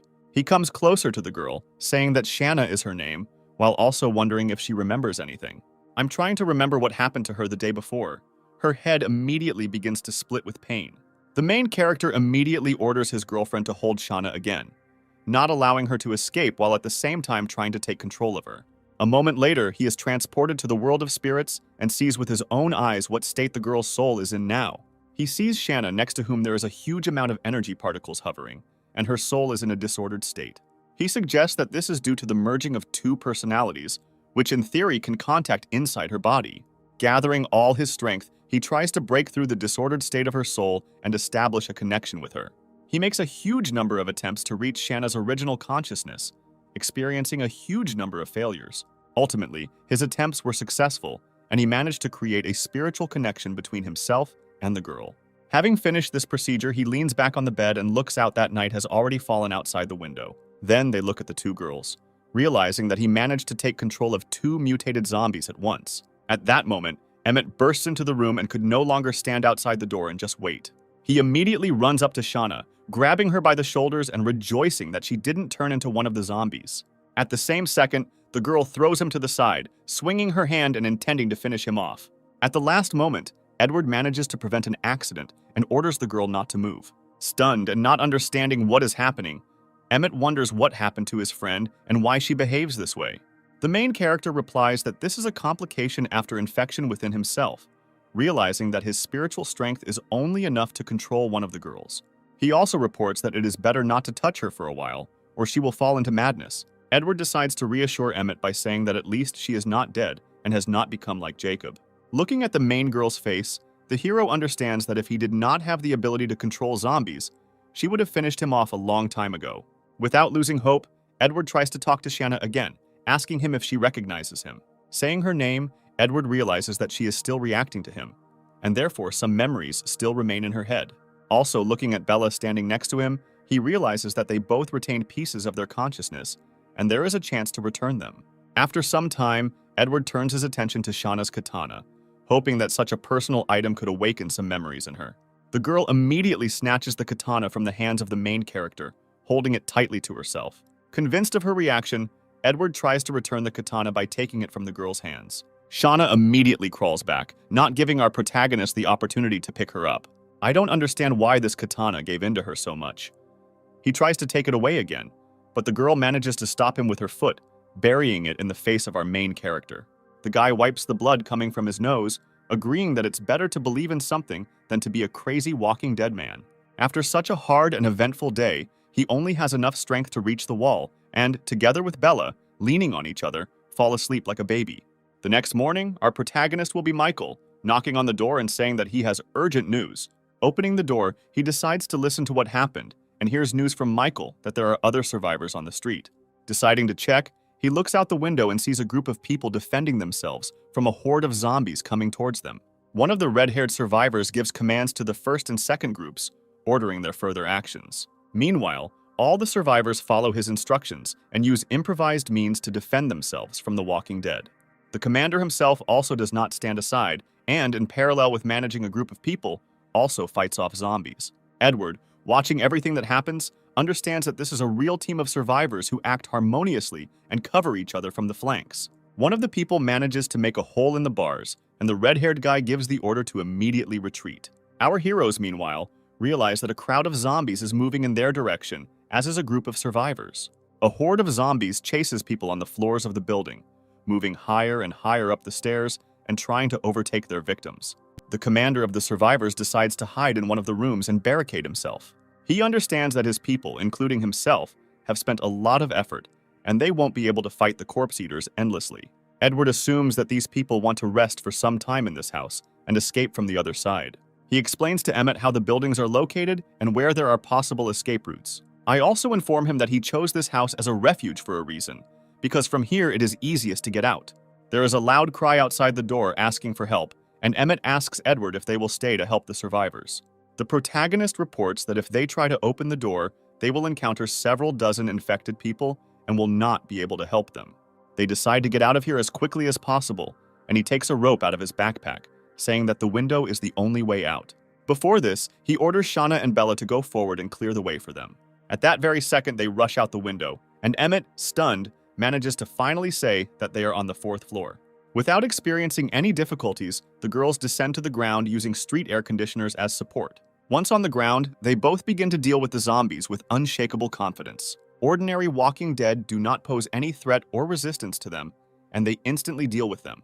Meanwhile, Edward begins to slowly climb down, using a rope that turns out to be slightly shorter than necessary. He tells Emmett that whether or not to jump is their decision, and he will only wait for them for 2 minutes. Meanwhile, the door of the room in which they had been all this time is destroyed, and the infected begin to break into it. Michael, who has already begun to descend the rope, hurries Emmett, who clearly does not want to become lunch for them. Using all the accumulated adrenaline in his blood, the green-haired guy finally makes up his mind and jumps out of the window. Having successfully landed on our land, the protagonist orders everyone to immediately get up and get out of here because they don't have much time. Meanwhile, from the window of the very room from which they had just escaped, the corpses of the infected begin to fall. Edward manages to notice the rage in Shauna's eyes and realizes that she is once again getting out of control. He understands that now is not the right time for this and decides to strengthen control over the girl by bringing her to her senses. After which our heroes immediately begin to run away in the opposite direction from the crowd of infected. Moving towards the exit, Emmett manages to notice and points to those very survivors who are fighting the crowd of zombies. Edward sees the same group of survivors moving forward quite quickly. Our main character decides not to get involved in other conflicts and take a detour without participating in the fight. I'm trying to make my way through the alley and they come across another crowd of the Walking Dead. Without thinking twice, you realize that they need to break forward. He and the 2 girls begin to fight. Meanwhile, a group of survivors led by a red-haired captain finishes dealing with the remnants of the zombies. One of the survivors tells the captain that he saw someone fighting nearby. At this moment, our heroes continue to fight off countless corpse eaters. The captain of the group of survivors notices that our heroes are fighting quite well and decides to help them. Emmett notices survivors moving towards them, and Edward orders him not to be distracted. Through joint efforts, people quickly fight back against all those infected in the area. The red-haired guy notices that Edward is very strong and killed so many zombies without even being out of breath. He apologizes because he thinks that our heroes lived in this house, and they, along with their group, caused them so many problems. After which the captain invites Edward and his friends to proceed to their camp, which is located nearby. The main character understands that since Bella and Shauna became zombies, Emmett and Michael are a burden to him. Weighing the pros and cons, he realizes that the best decision would be to leave these 2 in the camp and continue on his way without them. The red-haired captain continues to insist that they go to their camp and meet their boss. Edward agrees, but before leaving, he takes a beret from his pocket and places it on Shanna's head. He explains this by saying that although she is now in a stable condition, it is better to disguise her. After some time, they reach the survivors' camp, on the ground floor of which there is a stronghold. The captain explains that they go on forays and shifts and there are people in the camp who work and monitor the situation. Our heroes begin to move to the 2nd floor, explaining that if something happens, they will be able to remove the stairs and the zombies will not get them. Having gone upstairs, they see in front of them a stately girl in a suit and glasses who is making some notes regarding the return of the 2nd group.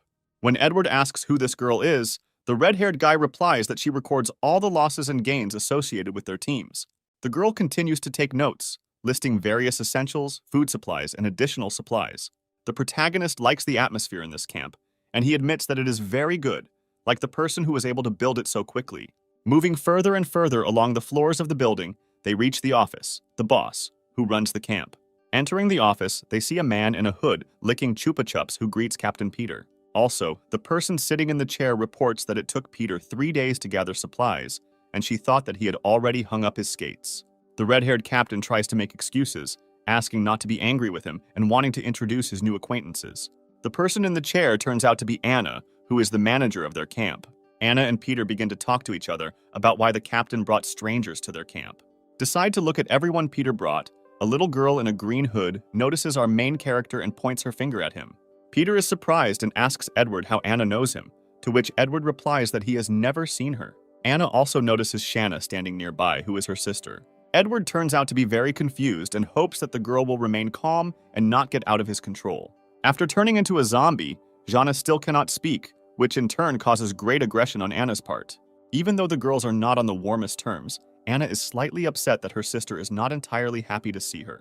The protagonist notices that the girl looks angry, but at the same time sad, and perhaps she is upset by Shanna's indifference. After her thoughts, Anna points in the direction of Bella and her boyfriend, asking who they are and why they came here.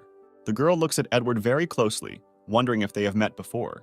Our main character recalls his school days, suggesting that he was very ordinary and did not stand out much from the crowd. A moment later, continuing to examine Edward, Anna notices a dagger sticking out from behind his back. She points her finger at him and says that she remembered how this same guy stole her dagger from her store. The girl immediately begins to demand that the dagger be returned to her, to which Peter, standing nearby, also asks our hero to give it back. Edward is not going to give it up, which causes a storm of emotions on Anna's part. The main character explains that humanity has become the end, and anyone could enter the store and take it, especially since he risked his life and killed a bunch of mutated zombies to take it. The girl says that she doesn't care and this is her first dagger, and let him immediately return it to her, to which in turn she receives another refusal. At that same second, a tall, white-haired and menacing man appears behind Peter and asks who Anna is quarreling with again. Edward notices that even though Anna looks angry on the outside, she is actually very kind and even personally went in search of Shanna. This white-haired man turns out to be the captain of the camp, who is very happy to see Edward, saying that he saw him kill mutated zombies. He is very happy about the coincidence that there was a guy in his camp, and even with Anna's sister, and also accompanied by another beauty. The man extends his hand with a smile, saying that he is always glad to see new survivors and asking them to call him Charlie. Edward shakes his hand, introducing himself to who he is and how he ended up in their camp. In his head, he wonders who Shanna is to him, now that he has her under control, who they are to each other. Edward says that Bella is his girlfriend, and Shanna are just friends, and the two guys behind him are her classmates. Anna immediately intervenes in their conversation, once again in hysterics, asking for her dagger to be returned to her. The protagonist explains that he is not going to give it up because he risked his life, and Charlie is trying to resolve the growing conflict. The camp captain orders Anna to calm down, saying that she should be happy to meet her sister, and they all need to talk in a calm atmosphere. They all sit down at the table in order to discuss further actions and not take the conversation into an aggressive direction. Edward begins to imitate the actor, saying that they were just living peacefully in their shelter, but because of Peter's command, they had to leave it. Meanwhile, Emmett, standing behind him, tries to argue that everything was different, but Michael manages to stop him. Charlie apologizes, saying that they will definitely do whatever Edward asks them to do. He explains that there are a lot of people in their camp with supplies. He does not need material compensation, but only this dagger. Charlie immediately joyfully says that he should keep it, which causes a stormy stream of aggression from Anna. In his head, the camp captain understands that giving a dagger to a person capable of single-handedly killing a mutated zombie is worth much more. After a few seconds, Anna decides to take the dagger from the main character on her own and tries to hit Edward, but gets hit in the hand. The protagonist looks at the girl menacingly, warning that he will not stand on ceremony with her despite his relationship with Shanna, and this is the last warning. Anna tells him not to stress over such a trifle, after which she decides that she needs to clear her head and goes for a walk. Charlie once again apologizes that it was their fault that they lost shelter and supplies and invites them to join their camp. Edward thanks for the offer, saying that he and the girls have a couple of unfinished matters and they will not be able to join them now. After which he reports that his friends Emmett and Michael will be happy to help and are ready to stay here. Michael immediately agrees to join the camp, realizing that he can no longer tag along with Edward, who is completely indifferent to him. Charlie is very happy with this pressure. They say that now he is one of us, and he will treat him like a member of the family. Emmett is clearly saddened by this outcome of events, but deep down he understands that he is a burden to Edward. But still, he also decides to agree to the captain's proposal, which brings a wide smile to his face. After resolving the issue with his classmates, Edward says that they will not be able to stay in the camp even for one night because they have urgent matters. Charlie agrees not to force them to stay and expresses his hope that they will meet again. Edward takes Bella with him, and Shanna tries to leave the camp as quickly as possible and also says his final goodbyes. Moving along the exit, Emmett manages to catch up with him, shouting after him that he wants to say something. Edward turns around and asks what exactly he wanted in response to receiving a request from Emmett to take care of Shanna. He looks at the girl saying that even though she is now a zombie, she is unlikely to harm him, and he really hopes that Edward can bring her back to life. The main character puts his hand on the worried guy's shoulder, saying that he will definitely return his girlfriend to her previous state. Finally, Emmett enthusiastically promises to one day become stronger and surpass Edward. The main character agrees with this and then says goodbye, and in his head he thinks that it is better to live with hope in his heart than to be realistic and understand that they will not meet again. Anna watches them leave from the window, grinning and saying that she will return her dagger another time. Charlie tries to dissuade her from rash actions, but the girl forbids him to mind his own business. Meanwhile, our heroes set out on the city streets where a huge number of zombies are roaming. Bella, using her superhuman powers, literally tears apart infected people with her bare hands. Standing around the corner, Edward and Shanna understand that his girlfriend can handle such a small thing alone, since Shanna is very unstable. The protagonist is very afraid that he will once again lose control and the girl will fly into a rage. While he was in thought, he managed to gracefully and very elegantly kill all the zombies in the area. After some time, our heroes rise to one of the upper floors of a multi-story building. Edward looks at Bella's sweet face, realizing that she can hardly contain herself anymore. He locks the door, saying that they haven't eaten for several days, and it's time for them to feast on it. After making sure that they are safe, he begins to take zombie crystals out of his pocket, and someone's eyes sparkle behind him. It turns out that it rushes at Edward, knocking him to the floor and trying to take away all the crystals. He tries to calm the girls down by saying that they have killed enough zombies with food. Enough for everyone. Opening the package, he sees in front of him a large forked crystal, which slowly begins to absorb each other. Taking it in his hands, he suggests that stronger crystals can absorb weaker ones and then increase in size. The main character is overcome by severe pain and notices Shanna standing nearby with glowing red eyes. Shanna goes into a rage trying to break free of control in order to get the crystal. Since the crystals did not have time to merge into one, he manages to tear them in half, realizing that he has no choice left. He puts one half into Shanna's mouth, who immediately swallows it without the slightest hesitation. The girl is in severe pain and immediately begins to writhe and grabs her neck. Edward runs up to the girl, wondering if everything is okay with her and trying to find out what state she is in now. A blush is clearly visible on Shanna's face, and her eyes stop emitting hatred and aggression. After just a few seconds, the spiritual connection between Edward and Shanna begins to radiate into his body with strong streams of energy. The protagonist understands that it is necessary to calm her down as soon as possible and that she cannot be allowed to free herself from control. Grabbing Shanna's hand, he realizes that her skin is absolutely cold and has a red tint.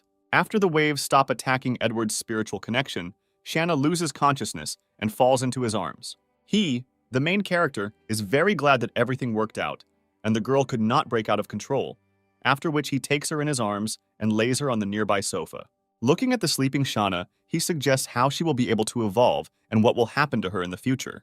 Leaving Shanna to rest, Edward gives the other half of the crystal to Bella, hoping that his spiritual connection will strengthen after their evolution. Watching Bella swallow the crystal, he hopes that he will be strong enough to withstand another stream of energy waves since the crystals are much stronger than the previous ones. Having swallowed the crystal, the girl begins to feel hot. Sweat appears all over her body, and a slight blush appears on her face. Just a few moments later, Bella's eyes light up with a bright flame, and Edward begins to feel a strong thirst for blood. He is amazed at how hard he has to resist in order not to lose control of Bella. He looks at his hands, amazed at how much the thirst for blood and destruction has grown inside his girlfriend's soul. The protagonist's body experiences incredible pain, and the feeling he experiences begins to slowly consume him. He looks into the eyes of his girlfriend, realizing that she wants to suppress him and break off the connection with him. Edward realizes that he is beginning to lose control of his body and that of his girlfriend and turn into a zombie. With the last of his strength, our main character is trying to control himself. Otherwise, it will be impossible to reverse the transformation. He understands that he needs to find a way out of the situation as soon as possible and somehow distract himself. Without thinking twice, he runs up to his girlfriend, hugging her and pressing her to his body. Asking forgiveness for what he is about to do, he gently lifts Bella's head and merges with her in a passionate kiss. After the kiss, he looks at the beautiful face of his girlfriend, in whose eyes a real feeling of love can be seen. Without trying to restrain himself and losing control, Edward throws Bella to the floor and continues his passionate kisses. After some time, both lovers lie on the floor looking at each other, trying to catch their breath. Looking at his girlfriend, he says that it doesn't matter how other people treat her and what they think about her, because she will forever remain the only one in his heart. At that very second, he is struck by the idea that the virus, when infected, spreads through the blood, and perhaps saliva can also turn people into zombies. Looking at his girlfriend and realizing that she had just eaten a pure crystal of the virus, he voluntarily contacted him directly. You understand that if he turns, then Bella and Shauna will get out of control, and then the chances of continuing a normal life will be zero. He hugs with Bella, realizing that the long-awaited first kiss turned out to determine his fate. Edward realizes that 10 minutes have passed, and his body temperature is very high, but he is still conscious. Jacob remembers he realizes that he and Shauna also remained in the consciousness of assuming that he would rot until his death. Lying on his girlfriend's chest, he looks at the ceiling, philosophizing that becoming a zombie is not so bad. He hugs Bella tightly and says that at least she stayed by his side instead of becoming a bloodthirsty lunatic. Looking into the eyes of his girlfriend, he hopes that if he does become a zombie, he will be able to retain at least a piece of his consciousness. The clock continues to tick, and Edward is surprised that more than 20 minutes have passed, but nothing has happened. Realizing this, he boldly makes the assumption that saliva is not infectious and does not transmit the virus. His concern changes to a smile on his face, and he says that he needs a lot more kisses to calm down. He understands that as long as he doesn't touch her blood, everything will be fine, even if they go a little further than kissing. Thinking about this, Bella puts her hand on Edward's face, causing him incredible surprise. He grabs her by the shoulders, trying to understand how this happened because he did not give the order to touch him, which means she did it of her own free will. Edward is glad that the crystals are helping to more slowly return grains of her consciousness. Edward also decides to check whether Bela has become stronger after evolution, and decides what he can come up with. He picks up a coin and orders the girl to catch it as quickly as possible before it falls to the floor. Throwing a coin into the air, he managed to grab it in the blink of an eye before it had time to reach its maximum speed. The protagonist decides not to stand on ceremony and throws 4 coins into the air at once. He managed to catch 2 of them in his hands and hit the last 2 upwards with his legs. Looking at his girlfriend, he is amazed at her speed and agility, comparing her to a wild leopard. He understands that Bella's evolution is closely related to his own body, and therefore he has also evolved. With a smile on his face and incredible excitement, he decides to try it as soon as possible. Not yet accustomed to controlling his body after evolution, he stumbles from too high a speed and begins to fall. He sees the sofa in front of him, on which Shanna is lying, and tries with all his might to stay on his feet and not fly into it with all his might. Having failed, he still hits the sofa, falling to the ground and trying to get up, hoping that at least he didn't get hurt. I try to lean on the ground and get to my feet, but my hand bumps into something soft and pleasant. He looks at Shauna, rejoicing that she is a zombie, because if she were a human, she would have already cut off his hand. The girl looks away at the same time, feeling embarrassed, and also calling Edward a pervert. Edward understands that he is not acting entirely correctly, but is surprised that Shanna is talking again. His thoughts are torn between the fact that he just touched the girl's breasts and the fact that she just spoke. Shanna looks at Edward with innocent eyes, trying to say some words and assuming that she knows him. Edward removes his hand from her chest, hoping that her consciousness has returned to its previous course. At that same second, Shauna's eyes light up red again, and she again begins to lose control of herself. The main character suggests that the instinct of self-defense to some extent can awaken her consciousness. Edward decides to experiment and, with a grin on his face, asks Shauna if he can touch her breasts again. The girl immediately begins to shake her head in different directions, trying to show her dissatisfaction, but there is no need for it to come out of her mouth. The protagonist decides not to slow down, hanging over her body and offering to do this 2, and maybe 3 times. Not hearing a negative response from Shauna, he begins to slowly move his hand closer to her breast. At the last moment, the girl loudly shouts "Stop," and her eyes light up red. Edward decides to stop his attacks, realizing that he may have gone a little too far, and this is unnecessary. After a short time, the girl's eye color becomes the same, and she slowly returns to normal. Edward understands that they managed to do quite a lot today. Both girls were able to evolve, just like himself. He thinks about how he can take a little break and celebrate this event. After some time, he decides to wash over this event and seats Bella and Shauna not far from him. He takes out some beer from his supplies and begins to empty one of the cans with incredible thirst. He decides to completely empty his reserves, saying that today he is immensely happy. He looks at the girls and they say that although their consciousness cleared up for a very short time, it was more than enough. He hopes that if things continue to progress at the same speed, they will both be fully restored soon. Although this event is a good sign, Edward is much more concerned about the fact that he has become stronger and more resilient. You understand that the alcohol has gone to his head. He decides to open the window and get some fresh air. Not far from his shelter in one of the neighboring houses, he hears strange sounds. He realizes that no one has entered the building, and the sounds can only come from another person. He sees a little girl with blue hair in a maid costume in front of him and assumes that she was a survivor who turned into a zombie. Edward's face shows incredible surprise as he watches this girl begin to attack other zombies. In his head, he thinks that even zombies are sure that a dark, windy night is the best time to kill. I'm trying to analyze the situation and understand why this girl, being a zombie, attacks her relatives. He assumes that she is under someone's control. Even with a huge number of wounds on her body, the maid girl continues to fight the walking dead. Complete turmoil begins to happen around as the wounds and blood of other zombies begin to attract even more corpse eaters, turning into a real mess. Edward notices that the maid girl is much stronger than other zombies, and even with a huge number of wounds, she continues to fight back. He notices that the zombie girl practically does not hit the head, and this can be done in order to get the crystals. After some time, the maid girl is unable to continue to fight back and is attacked from behind by another zombie. She receives a mortal wound and, falling to her knees, realizes that she can no longer continue to fight. Edward watches everything that happens with a grin, trying to find human habits in the behavior of those infected with the virus.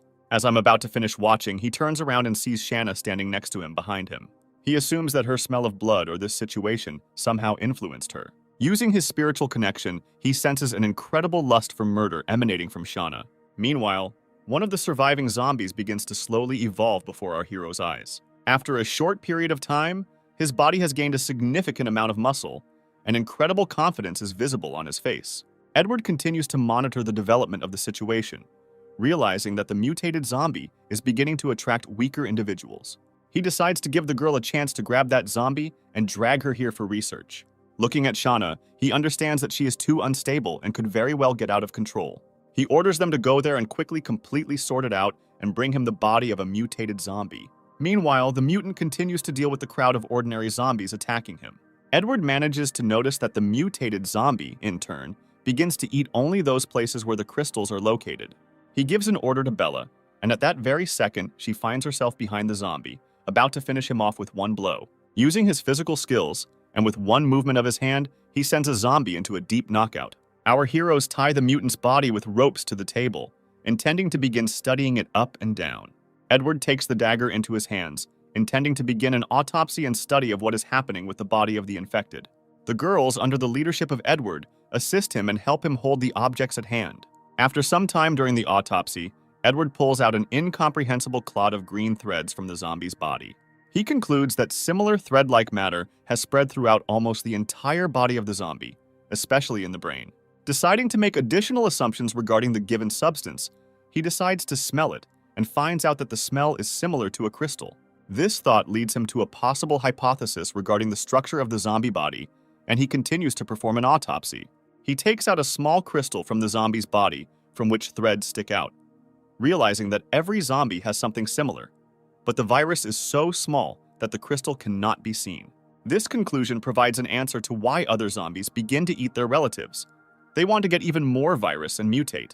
I remember the fused crystal. He understands that inside each zombie there is his own, but its parts are distributed throughout the body and gradually merge into a single whole. Looking at the girls, he suggests that one day the crystal will become so small that the zombie will be able to regain its consciousness. Shauna had little of the virus in her body, and she ate 3 crystals before it spread to her brain.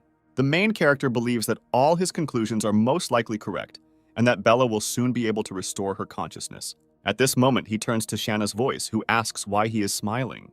He replies that he remembered the time when he touched her breasts, and in his opinion, they are still too small. The protagonist realizes that further dissection is pointless and orders his girls to throw it away. Bella and Shauna take the bloody zombie corpse and throw it out the window.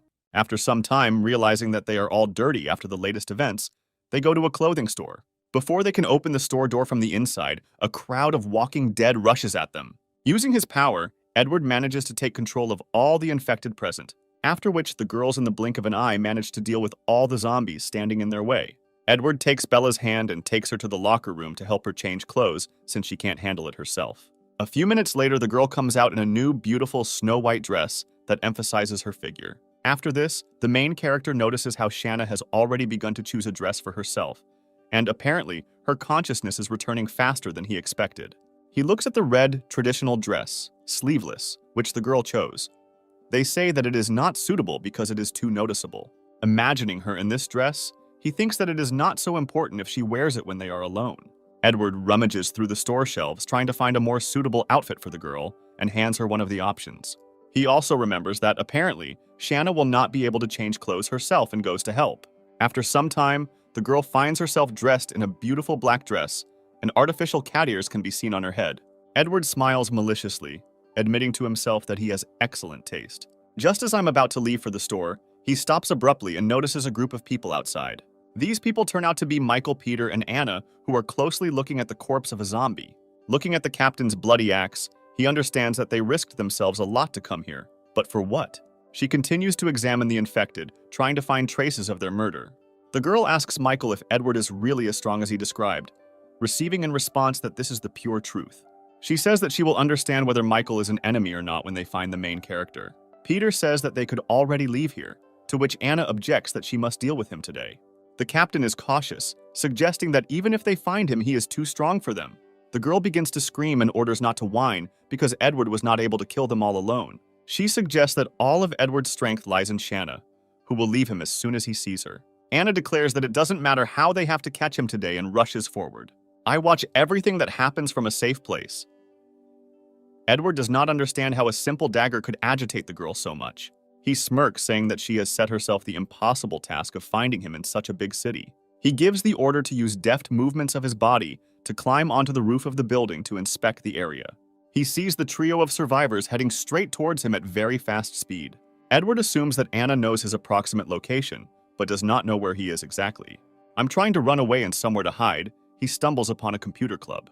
Going inside, he meets a number of infected people and decides to make his way further to the upper floors. Meanwhile, Anna, accompanied by two guys, is already very close to his hideout. At the same second, another infected person bursts into the room in which Edward is conducting surveillance. He immediately decides to take it under his personal control, deciding to teach the persistent girl a lesson as soon as possible. He sends a zombie under control to attack Anna, but she manages to dodge at the last moment. The girl is perplexed, trying to understand how the infected man set up an ambush and managed to use a weapon.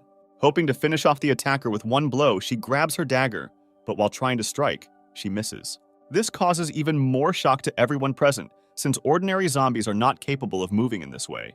After which the puppet tries to make another attack, which Anna manages to block, but realizes that the zombie is very strong. Peter takes out his axe and immediately rushes to help the girl, while Michael, meanwhile, squats and shakes with fear. While Anna and Peter are busy fighting with the puppet, another zombie's hand manages to cover Michael's mouth and grab him. Trying to combine my attacks, the girl manages to cut off 4 fingers of the infected man and knock the weapon out of his hands, giving the captain the opportunity to attack. At the last moment, Edward's puppet manages to dodge to the side and survive, after which the zombie retreats and goes into an alley, leaving Peter and Anna even more bewildered. He tries to lure them with him, which causes aggression and rage in the girl, after which they both remember that they left Michael alone, but turn around and notice that he is missing. Peter suggests that he could run away, but Anna says that most likely he could go over to Edward. These conclusions tell her that our protagonist is most likely located somewhere nearby. She remembers once again that that zombie behaved too strangely, and they don't know how many there are in total. She tells Peter that first they need to deal with the very zombie that attacked them. The guy says that she should forget about it and need to go to the camp because apparently the zombies that attacked them were intelligent, and they are not ready for this. Anna says to get out of the way if he doesn't want to go with her. She will be alone, and let him wait for her here. Peter bends down to tie his shoelaces, and at that moment the silhouette of another zombie appears behind him. Observing everything that is happening, Edward, who continues to control the situation, understands that he has successfully separated all the survivors, and now Anna is left alone. He understands that she will very soon be near her location, and is preparing to teach her a lesson. The girl hears a noise in one of the rooms and decides to go in and check where the sounds are coming from. She gets upset that it was just the wind that knocked over the cup and leaves. A moment later, a door slams behind her, which worries her very much because ordinary zombies do not know how to close them. At this second, the same infected with whom she fought a few minutes ago jumps out from an ambush at her. He manages to attack the girl and knock her to the ground, and she prepares to finish him off with her dagger. Another zombie manages to grab her hand, leaving the defenseless girl in a hopeless situation. In her thoughts, Anna is already preparing for death, realizing that she will be eaten alive. The girl is surprised, not understanding what is happening, as one of the zombies puts her on her stomach on his knee, and the second one standing behind her begins to spank her buttocks with all his might. But she continues to not understand what is happening and frantically begins to beg for mercy. Meanwhile, the second zombie who holds her on his knee tries to kiss her. The girl begins to sob and cry, praying that she does not want to be raped. After some time, Anna loses consciousness, and Edward decides to stop bullying her. He takes her to a safe place and tries to revive her when you talk to her. Having come to her senses, Anna immediately begins to scream at the top of her voice, asking to be left alone. She notices Edward standing in front of her and asks how he ended up here and where the zombies who beat her went. She also asks if he saw anyone else from her squad and why he saved her. Edward replies that the girl screamed like crazy and he no longer had a choice, which makes her angry. When Edward asks that she doesn't even want to thank him, Anna says that as a sign of gratitude, he can keep the dagger. Edward asks that for her, her life is worth exactly the same as a piece of metal. Anna says that she has nothing more to offer in return and tries to find her own blade in her bosom. Edward takes it out of his pocket and points out that it is not up to her to decide how to dispose of his things. She starts jumping in front of Edward's face just to give her back her property. The girl also tries to appeal to her sister, asking how she allows him to treat her like this. Edward immediately stands up for Shauna, telling her not to touch her and watch her mouth because she has no right to accuse her. And she orders him not to shout at him because he has no right to do so, even taking into account that he saved her. At that very second, Edward decides to calm the hysterical girl by slapping her in the face. The main character orders her to watch her language, because if she were not Shanna's sister, he would have long ago left her to be torn to pieces by the infected. When the girl asks who gave him the right to beat her, Edward replies that the right of force gives him the opportunity to do what he wants. He explains that in their world, the stronger you are, the more power you have, and it depends on his desire whether to recognize Anna as his friend or not. He holds her face looking straight into her eyes and says that he is not a villain, but if someone is trying so hard to get to the bottom of him, he will not tolerate it. Anna says he shouldn't do things like that to her, and Edward grins and says he's not interested in punts. After this, he decides to ask the girl how she was able to find him. Edward also insists that she not try to lie about the bugs and other things, because he managed to check everything, and if she continues to hide something, he will leave her to be eaten by zombies. Anna says that he won't believe her anyway, but still decides to say that she has superpowers. Edward is surprised by the information he heard about Anna having superpowers. He comes to terms with his assumptions that he is not the only one with powers in this world. Looking at this small and defenseless girl, Edward could not even imagine that she had superpowers. The main character immediately decides to find out exactly what power Anna has, surprising her with his confidence that she has not gone crazy. He demands an answer from the girl, and Anna explains that she can connect people with herself. She is able to put a mark on any surface, and with this mark, she will establish a connection, which is how she found him. Edward understands that time in the camp, she hit him not just like that, but in order to put a mark. The girl manages to correct him, saying that her mark does not last too long and she took assistance with her. She makes a pitiful face. They say that no matter how much she uses it, she does not improve. After which she asks to let her go because she told everything she knows and promises not to cause any more problems. Edward grins haughtily, trying to persuade Anna to beg him to let her go. The girl is clearly not going to bend to the main character, and she answers with aggression that she is not going to beg him. She understands that he is most likely mocking her, but at the last moment she looks at her sister and decides to succumb to the trick. Anna decides to make a cute face and says, "Forgive me, brother, for this behavior." Edward puts his hand on her shoulder and also asks for forgiveness for his behavior, saying that this is the last warning. He also adds that next time he will not be so gentle and kind and hopes that this will not happen again. As he leaves, he turns around and tells Anna to remember this moment and not to piss him off anymore, because there will be no second chance. Anna watches Edward leave in the company of girls and thinks that she can't just let him go. At the last moment, she manages to call out to her sister Shanna, asking her to stay for a few moments. She hands her something very small green. They say it is a gift from her grandfather. The main character notices this and tries to find out what she is doing, The girl hurries to leave as soon as possible and say goodbye. Edward approaches Shauna and notices that Anna has hung a small, excellent quality jade pendant around her neck. He grins, realizing that she came not only for her dagger, but was also apparently embarrassed by her true intentions, wanting to give a gift. His thoughts are interrupted by Shanna, who tugs on his jacket sleeve and asks why he wanted to kill Anna, since through their spiritual connection, she was able to sense his desire and intention. Looking at Shauna, he thinks that he really wanted to kill Anna. But at the last moment, he realized that this was probably her only living relative, and therefore did not do it. With his characteristic calm manner of speech, he explains that because they are sisters, he would not be able to do this. Shanna replies that she doesn't understand if he kills her, and she will be very sad, because it seems so to her. Edward tries to calm her down by saying that in the end they're relatives, and they have no one else in this world. He also clarifies that she should have remembered her sister. Otherwise, she would not have let her get so close to her, not to mention letting her hang a pendant around her neck. Ashana holds her head, saying that she really recognized her, and that besides this, a huge number of memories are spinning in her head. Edward takes her hands, telling her not to worry about it, because soon she will remember everything and be able to become her former self. The girl thinks for a second, and then tells him that she doesn't want to become the same Shanna. She adds that she and the White One are the same, and they don't want to remember their past. She takes Edward by the cheek and says that he is not one of us, and he is special as he should be. The main character smiles, saying that only he can pinch someone's cheeks, and next time she should show her affection differently. After which he grabs the girl by the waist, pulling her towards him, and gently merges with her in a kiss. They stand absolutely still for some time, enjoying the closeness and romance of this moment.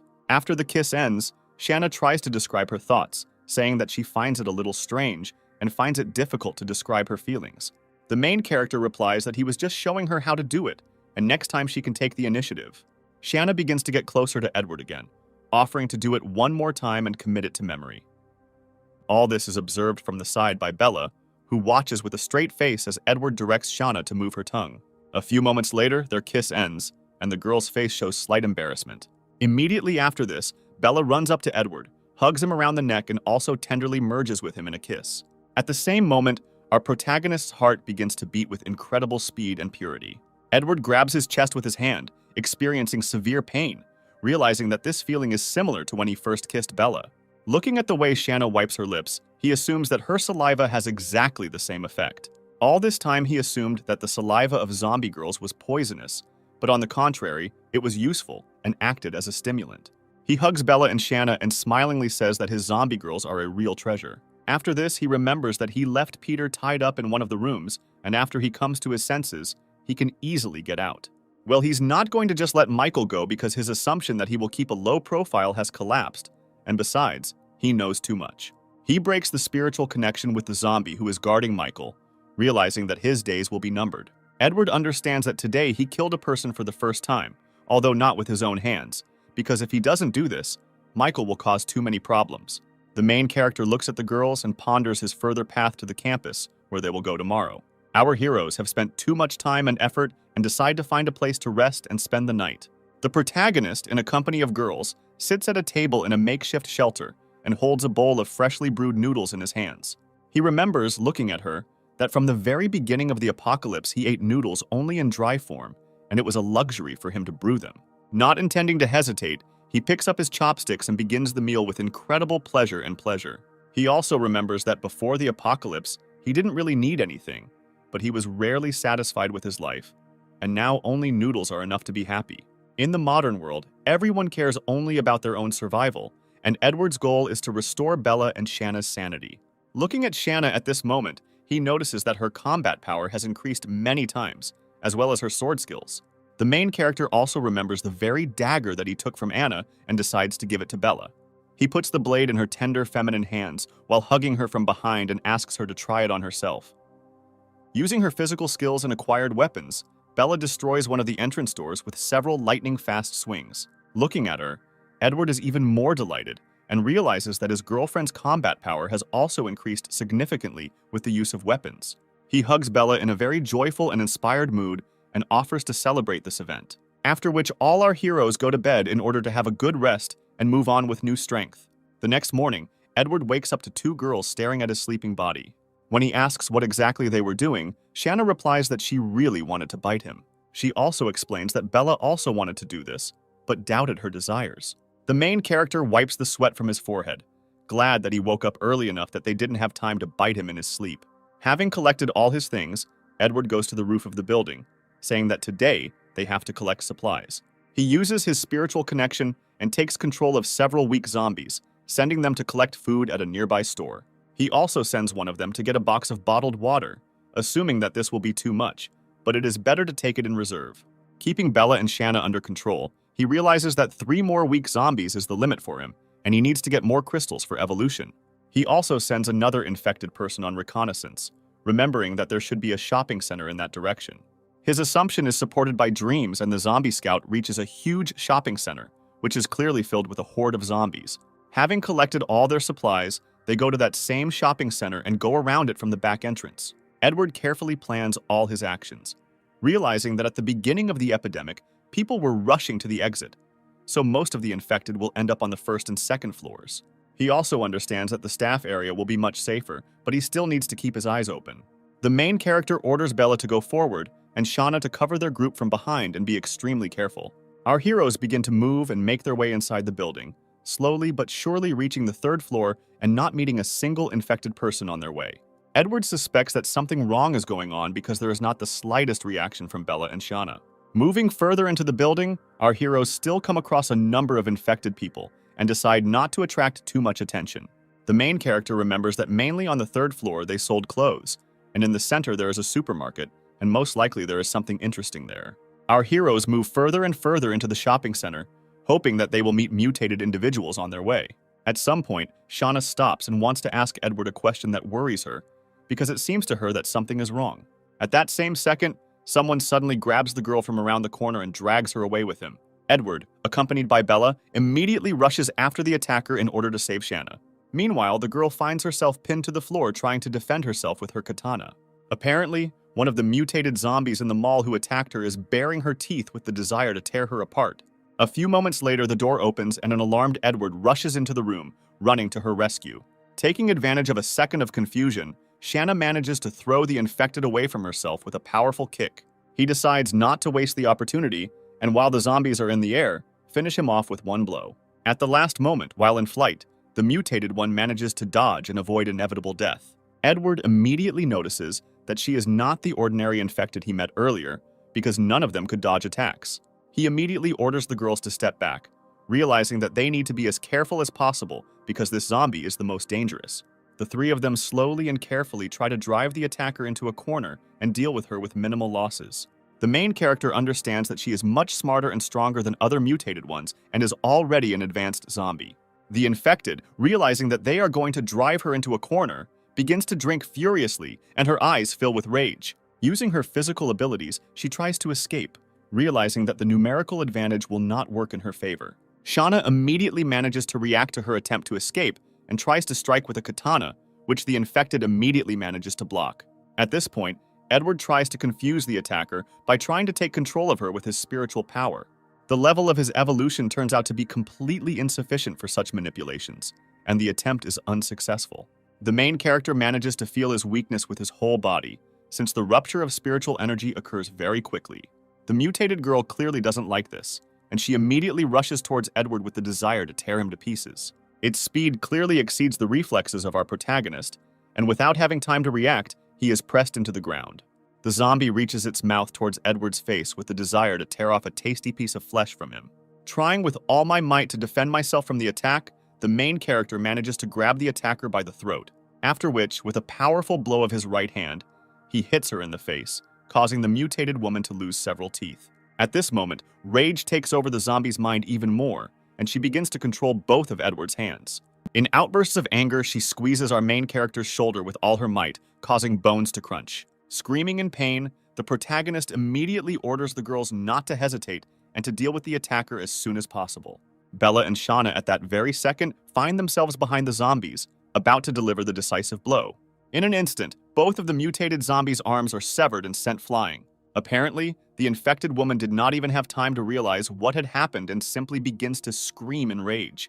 At the same moment, the freed protagonist manages to throw her off with a kick. Holding his shattered shoulder with his hand, he orders her to be finished off as quickly as possible. Several lightning-fast swings of the blades leave the lifeless body of the mutated one lying on the floor. Our heroes understand that because of the noise that has arisen, a crowd of ordinary infected people is already moving in their direction.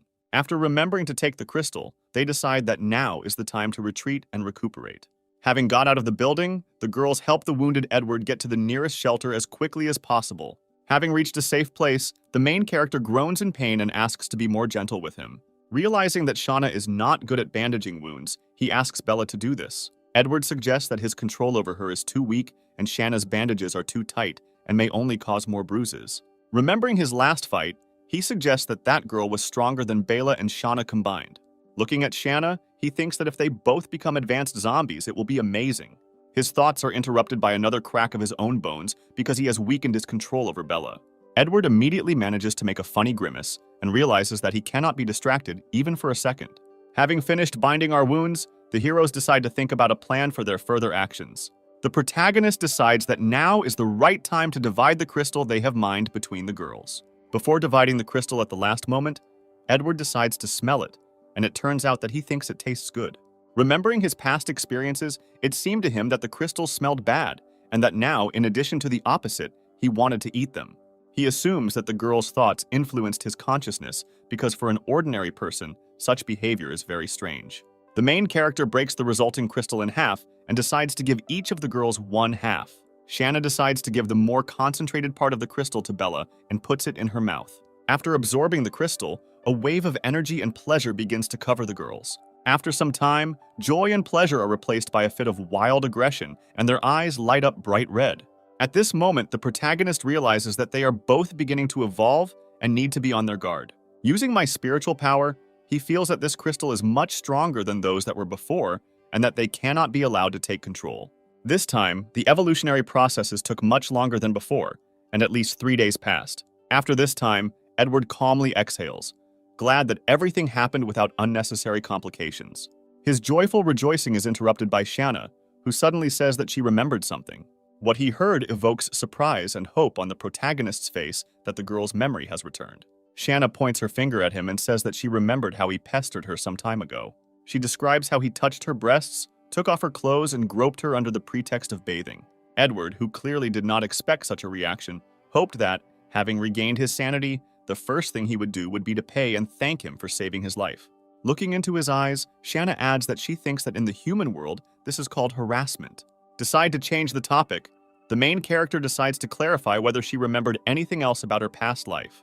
With a saddened look, the girl replies that it seems to her that she must have a huge number of memories, but her whole mind is as if in a fog. The protagonist understands that she only remembered what happened after her infection, but does not remember everything that happened before that. Shauna tries to console Edward by saying that she is happy with everything, and the state of things is not as sad as it could be. He grins, saying that her recovery is in full swing, and now she is even able to understand emotions. Having collected all their things, our heroes move on because their goal lies in the campus. After some time, our heroes find themselves in a picturesque area decorated with a huge number of neon signs. Edward realizes that the college town is located at the opposite end of the street and decides to send a small zombie to investigate. He sends the zombies forward, and he decides to explore the surroundings, amazed at the number of corpses that are located here. At this moment, Shanna interrupts him and asks why he doesn't like this smell. The main character turns around and sees sincere surprise and misunderstanding of what is happening on her face. He turns out to be quite dumbfounded by such a question, not understanding how to explain to zombies that an ordinary person cannot like the smell of rotting bodies. Jana says that she likes this smell, but if anything, she can pretend as if she doesn't like it. Edward grabs his head, asking higher powers what is going on in women's heads. The protagonist puts his hand on her shoulder, trying to calm her down and telling her not to think about such complex and deep things. He also points out that it doesn't matter to him whether Shauna likes something or not. The girl thanks him for such kindness. You notice that sometimes she really wants to bite him, wondering if this is normal.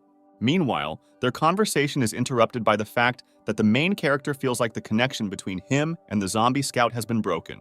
Edward says that he did not break control of the zombie on his own, and therefore someone most likely killed him.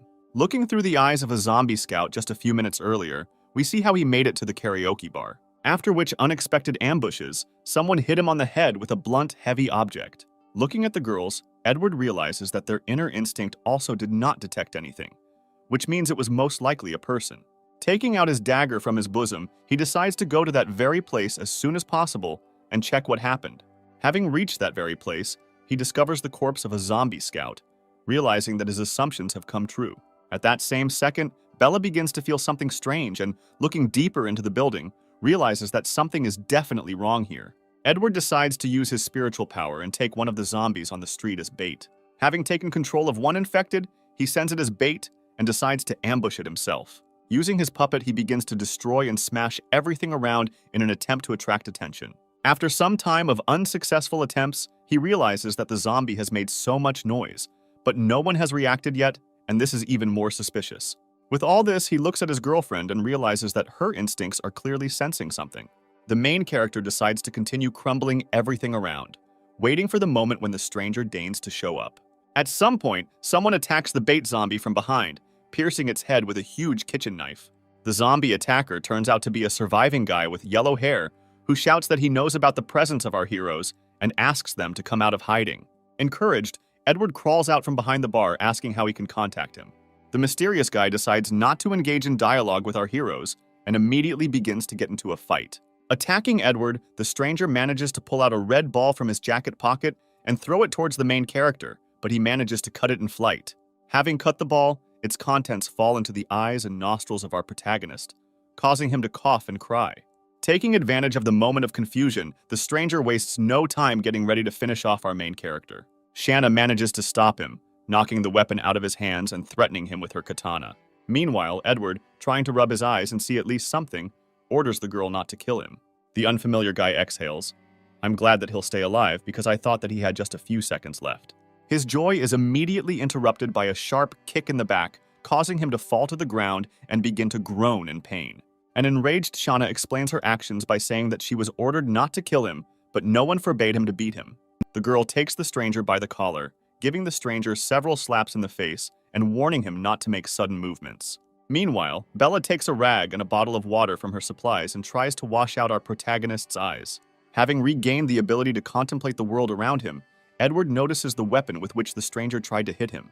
He realizes that he is holding in his hands a sharpened file, covered in zombie blood and scratches that are enough to kill any survivor. A yellow-haired guy standing in the corner with a dissatisfied look asks what they are going to do with him and what they want. He tries to justify himself by saying that he simply wanted to escape from the bandits, for whom he mistook our main characters. Edward points out that the stranger is too familiar with the surroundings, therefore he lives here. He also notices that the guy is trying to divert their attention from something important that he is trying to protect. The main character notices that the guy is starting to get nervous and tries to explain that he has nothing but a handful of supplies, and he himself is starving here. The protagonist, with a menacing look, orders him to answer the question. If he does not want to give up his life, is there anyone here besides him? Plucking up courage, the guy replies that they can do whatever they want with him and his life is in his hands. Edward decides to let him go. They say that if he doesn't want to confess, he will have to search every corner here himself. He orders Bella to hold this guy tightly and comb the entire building with him. I make my way deeper into the building and inspect each room, carefully watching the reaction of the guy who attacked them, trying to see fears. At some point, they get to the utility room. Edward immediately notices that the guy has looked away, so that's where he's hiding something. The stranger tries to stop him, but the main character still knocks down the door into the room and sees in front of him a huge number of boxes and a refrigerator standing near the wall. The yellow-haired guy admits that this is his warehouse, and since he was able to find it, let him take whatever he wants. Edward senses that this is not all that the stranger who attacked them was trying to hide and decides to move the refrigerator to the side, revealing another door behind it. He immediately decides to check what is inside the next room, but before he can pull the handle, someone jumps out at him. A mysterious silhouette with a knife immediately rushes towards the main character with obvious unfriendly intentions. At the last moment, Edward manages to use his spiritual power and dodge the knife attack. A girl in a school uniform with a red bow on her hair immediately comes out from behind the door and asks to let her friend Billy go. Having almost lost his life, Edward understands that even the slightest mistake can cost him everything, and is very glad that his abilities were able to slightly shake the mind of this girl. The mysterious stranger wastes no time trying to once again attack our protagonist, screaming to let her friend go. Edward notices that she is moving too slowly and it costs him nothing to dodge the attack. But at the last moment, the dagger suddenly accelerates. A moment before the strike, he again manages to use his abilities and shake the minds of the attacking girls, which gives him the opportunity to return. The main character assumes that the girl is seriously ill, but in any case, the speed of her reaction at key moments of the fight is amazing, and perhaps she has some kind of ability. He also notices that Bella has been acting strangely for quite a long period of time, and apparently she felt her presence. Edward decides not to waste time and think about everything that is happening a little later, but now he needs to disarm and capture this girl. Billy, watching from the sidelines, immediately begins to scream and demand to let his girlfriend go. The main character grabs a defenseless girl, threatening her with the same weapon smeared with zombie blood. At the same moment, their conversation is interrupted by Shanna, who grabs her head and tries to say that she remembered something. She says that in films such as Edward are called villains, which causes a less happy reaction on his face. Billy, meanwhile, starts screaming again, saying that no man would bully a little girl. The main character explains that she was the first to get into a fight, and he was simply defending himself. When Edward asks why the two of them attacked them, the girl explains that she just wanted to save her friend. The girl offers to apologize for both of them, saying that Billy has already received enough for his impudence. The guy again intervenes in the conversation, ordering him to let his girlfriend go and don't dare touch her. The girl tries to calm him down by saying that in any case, they will not be able to cope with him, and besides, she is clearly not his type. The protagonist lets go of the girl and carefully sits her down near the wall, giving her the opportunity to clear her throat and come to her senses, after which he leans towards her and says that he is 100% sure, and that she has superpowers, causing surprise in the girl herself. She also explains that during their fight, it seemed to her that he was also using some kind of force. The girl once again apologizes for her friend, saying that he is sometimes too hot-tempered and can overdo it, explaining this by saying that he would then act to protect himself and me and asks to let him go.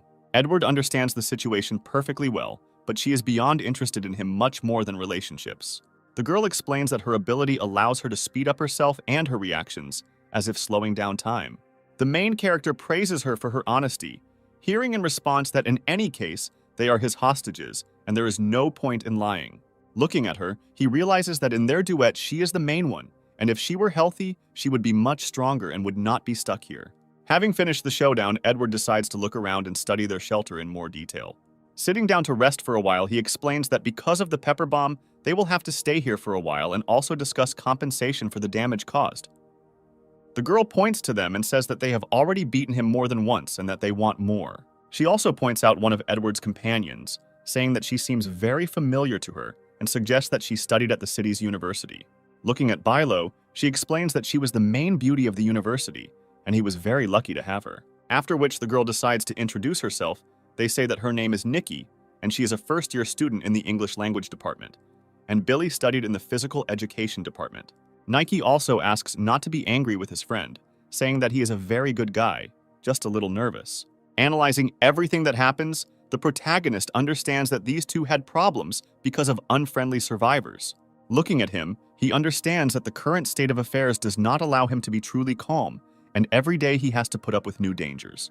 Nikki also decides that the student is how they ended up here in the first place, assuming that, like them, they ran away from the campus. Edward replies that on the contrary, their path lies precisely in the direction of the campus, which causes a real shock among their new acquaintances. Billy starts screaming again, saying that the three of them have gone crazy because he and Nikki barely made it out of there alive. The girl is trying to explain to the main character that it will be easier to go to the suburbs and find some kind of shelter there with food supplies and wait for help from the government. Edward understands that Nikki is a very smart girl, and if Bella and Shauna weren't with him, perhaps he would have done just that. He explains that he needs to do something there and asks to share information with him since they were there. Billy enthusiastically reports that Edward is lucky because his girlfriend was the main savior of the university team, and she knows the situation on campus well. The main character understands that although Billy is a good fighter, he is not very smart because he literally gave himself away. Nikki explains that she was not exactly a rescue team, just a few students and teachers huddled together. Edward agrees that the university is not small at all, and it is not surprising that there are similar associations there. The girl informs that initially, there were 55,000 people there, and at the moment, there are at least 3,000 survivors there against a huge crowd of infected. Having heard such numbers, Edward decides not to show his joy, hoping that there will be a huge number of mutants there. Nike also adds that all 3,000 survivors do not have a common command and are divided into small groups throughout the town. She also adds that in the largest team of more than 200 people, there are very few supplies there, so most are planning to escape from there. There were more than 30 people on her team, but in the end only 10 made it out, and in the end it was just the two of them. Reflecting on the further plan of action, Edward is upset that due to Nikki's health, he will not be able to show them the way. Billy again begins to object, saying that he is crazy because she is already weak and does not have to obey his every whim. The girl immediately shuts up her best friend by saying that she herself has the right to decide what to do. The guy tries to justify himself by saying that he and Nikki are one team and he is trying his best to take care of her and protect her.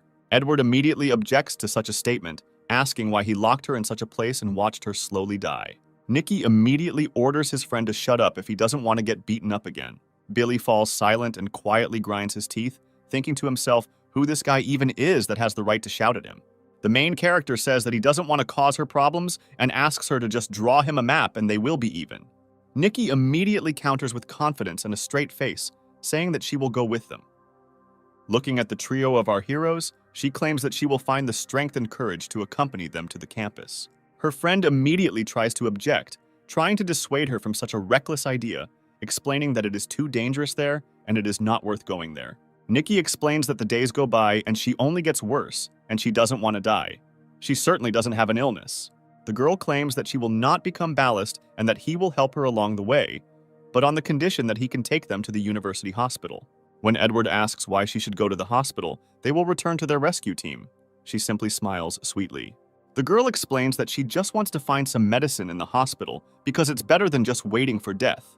The main character understands that this arrangement is much better than going at random according to a map or information received orally. Looking at Billy, he understands that the two of them definitely won't get there, and if he were in their place, he would have done the same thing. Edward admits that this girl is very smart and knows how to make an equal exchange. These are the kind of people who fit perfectly into the world of the apocalypse.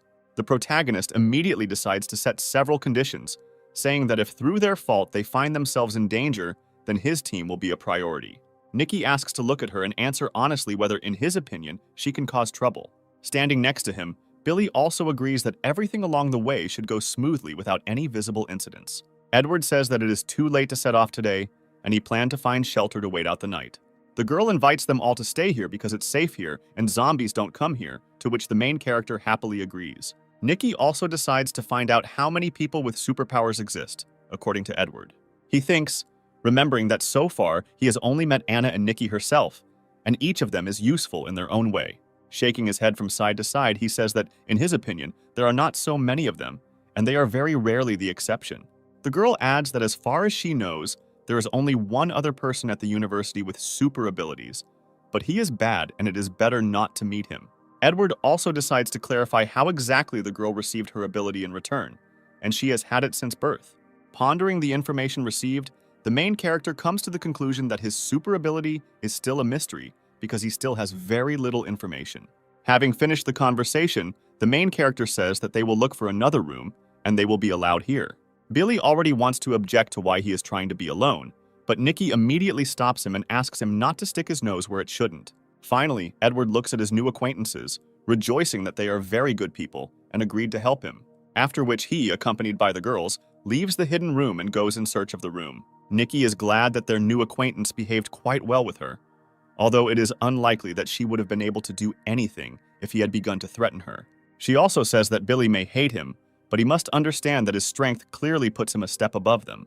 Meanwhile, in Edward's room, Belle and Sean are looking at a green glass bottle with childish delight. Shanna picks up the bottle and says that she remembers that if she drinks its contents, she will feel good. The girl uncorks the bottle and begins to absorb its contents at incredible speed. After which Shanna decides not to be alone and let Bella taste the contents of the bottle. Edward tries to stop her, telling her not to teach her bad things, but the girl is already starting to pour the contents directly into Bella's mouth. The main character grabs his face, saying that his dear girlfriend was desecrated by such a terrible act. After which he raises his head, says that he has a bad feeling, and sees how his companions are beaten and very drunk. A slight blush can be seen on the girls' faces, and their eyes are filled with excitement and the desire to do something crazy. The girls grab our main character by the hands, causing him to have a panic attack and not understand what they want to do with him. Shanna eagerly licks her lips, slowly bringing them to Edward's neck, who asks her to stop and not dare to do this. At the last moment, he manages to push the girl away from his neck. They say that they agreed that she would not bite him. Shanna replies that she didn't mean to bite him, but just to lightly and tenderly kiss his neck. Alarmed, Edward says that the kiss is just an excuse, and he thinks that she actually wanted to bite him. Meanwhile, Bella also begins to pull her lips towards the protagonist's neck, forcing him to fight off two girls at once. At the last moment, our main character manages to take control of them using his spiritual powers. He suggests that alcohol awakens their instincts and their consumption should be kept to a minimum in the future. A moment later, the door to the room opens sharply and Billy comes in, shouting what is happening here. He notices Edward sitting on the sofa, hugging two beautiful, sweet girls. Billy immediately apologizes and abruptly closes the door, saying that he will no longer disturb them and asks for forgiveness. Standing outside the door, he silently envies, realizing that it wasn't even dark yet, and he couldn't imagine that they were so shameless. Meanwhile, Bella and Shauna stop pestering Edward, making him happy that the girls sober up as quickly as they get drunk. Looking at them, he decides to give them a good scolding, saying that they won't get another drop of alcohol. Edward says it's a shame there's someone at the door, otherwise they could have had a lot of fun without alcohol. Shans are interested in how they could have fun in return, receiving that they could play a very interesting game. After which Edward puts his hand on the girl's head, gently stroking her and saying that she will learn about this game next time. The three of them go to bed, realizing that they need to have a good rest and get up early tomorrow and hit the road. The next morning, they knock on the door trying to wake up our heroes, while at the same time eavesdropping and trying to understand what dirty things they are doing there. Suddenly, the door of the room opens and a dissatisfied Shanna looks at him with a threatening look. Billy understands that it's better not to anger her if he doesn't want to get hit in the face again and asks them to quickly get ready because it's already dawn. A formidable girl with a calm look, without a single muscle movement on her face, orders him to get out of here immediately. Meanwhile, inside the room, Edward says that he simply asked to be driven away, not to scare him half to death. At the same time, he tries to put boots on Bella's feet, asking her not to move around in one place. At the same time, Nikki looks into the room and asks Edward if he really loves Bella so much that he even dresses her himself. I understand that everyone has woken up a long time ago. The main character asks if they are all ready to hit the road. Having collected all their things, they begin to move towards the campus. Looking after him, Nikki wonders how great Edward's strength is if he is accompanied by such girls. After some time, our heroes find themselves very close to the campus. When Edward asks how long they have to go, Nikki replies that as soon as they leave this alley, they will run into a wall, which they will have to climb over to get inside. The girl also explains that this is how they managed to escape, and now it's probably the safest way to get inside. She also adds that in the dormitories, there will be the most zombies, and it is unlikely that anywhere on the territory, their number will be higher than there. Nikki asks not to worry because she is not lying to him and perfectly recognizes his strength, to which Edward grins. The girl also turns to Billy and asks him to give him his weapon, which originally belonged to her. The main character remembers that same bloody file, asking how much time it took to sharpen it like that. He throws it over himself towards the confused guy, who falls to the ground in the hope that he will be able to catch him. At that very second, Nikki, using her super abilities, manages to catch the weapon by the handle without allowing herself or her friend to get hurt. The guy looks at Edward menacingly, realizing that he did all this on purpose. The ranting of our heroes is interrupted by a bunch of zombies that suddenly appear from around the corner. Without thinking twice, the protagonist orders Bella and Shauna to deal with the crowd of infected as soon as possible. Looking at Edward, Nikki suggests that his abilities most likely allow him to influence the mind of his opponent, even if it is a zombie. In battle, any delay can be fatal, and coupled with the strength of his two companions, their team is practically invincible.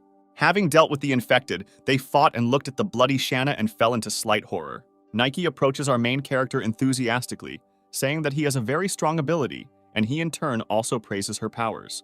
He understands perfectly well that she is amazing, she has a strong ability, and she is not afraid of danger and is ready to fight her illness. After some time, our heroes get to the right place and Nikki points to the fence next to them. She also adds that to get inside you only have to climb over this wall. The girl says that, judging by the traces of blood on the wall, the zombies tore off someone's arm, and most likely he didn't last long, and the zombies ate his body. Don't waste time. Edward is already on top of the wall and asks everyone present to hurry up. Together with Bella, they climb over the wall in the blink of an eye and ask the others to follow them. Nikki smiles and asks if Shauna will go first, to which she says that she will cover them from behind. Billy immediately decides to help his friend by creating an impromptu springboard out of his hands. The girl jumps over the wall, but at the last moment she trips and begins to fall to the ground. Just before landing, Edward manages to catch her and holds the princess in his arms. Billy, who is keeping up with them, noticing the situation, immediately decides to attack the main character, asking what he allows himself. The girl asks her friend not to fool around, because they just picked her up so she wouldn't fall. Also, Shanna standing behind him expresses her dissatisfaction with his look and asks him not to do that. I warn you that if he looks at Edward like that again, she will hit him in the face like last time. Having climbed over the wall, our heroes begin to move deeper into the campus. The protagonist decides to ask how long they have to go through this park, and Nikki answers approximately 8 minutes. She says that this path is safer and there is no need to turn off anywhere, just go straight. You also add that when they ran away from here, they were chased by zombies. Perhaps they're still somewhere in the park, and they need to be careful. Shauna immediately looks back towards Nikki, asking her not to worry because if something happens, they will be able to stand up for themselves. The girl smiles sweetly, explaining that she was just warning me because it was her responsibility. Looking at their conversation, Edward smiles, realizing that Shauna's consciousness is being restored at a fairly rapid pace. His thoughts are interrupted by a zombie suddenly jumping out of the bushes and waiting for them in ambush. He quickly gets closer to Nikki, but she manages to use her super abilities. She grabs a utility blade from her pocket and plunges it straight into the chest of the attacking infected. At the last moment, it turns out that this blow was not enough, and the zombie is still alive. The enraged infected man manages to hit the girl with his right hand, causing her to fall to the ground. At that same second, the person standing nearby manages to throw her dagger and pierce the corpse eater's head with it.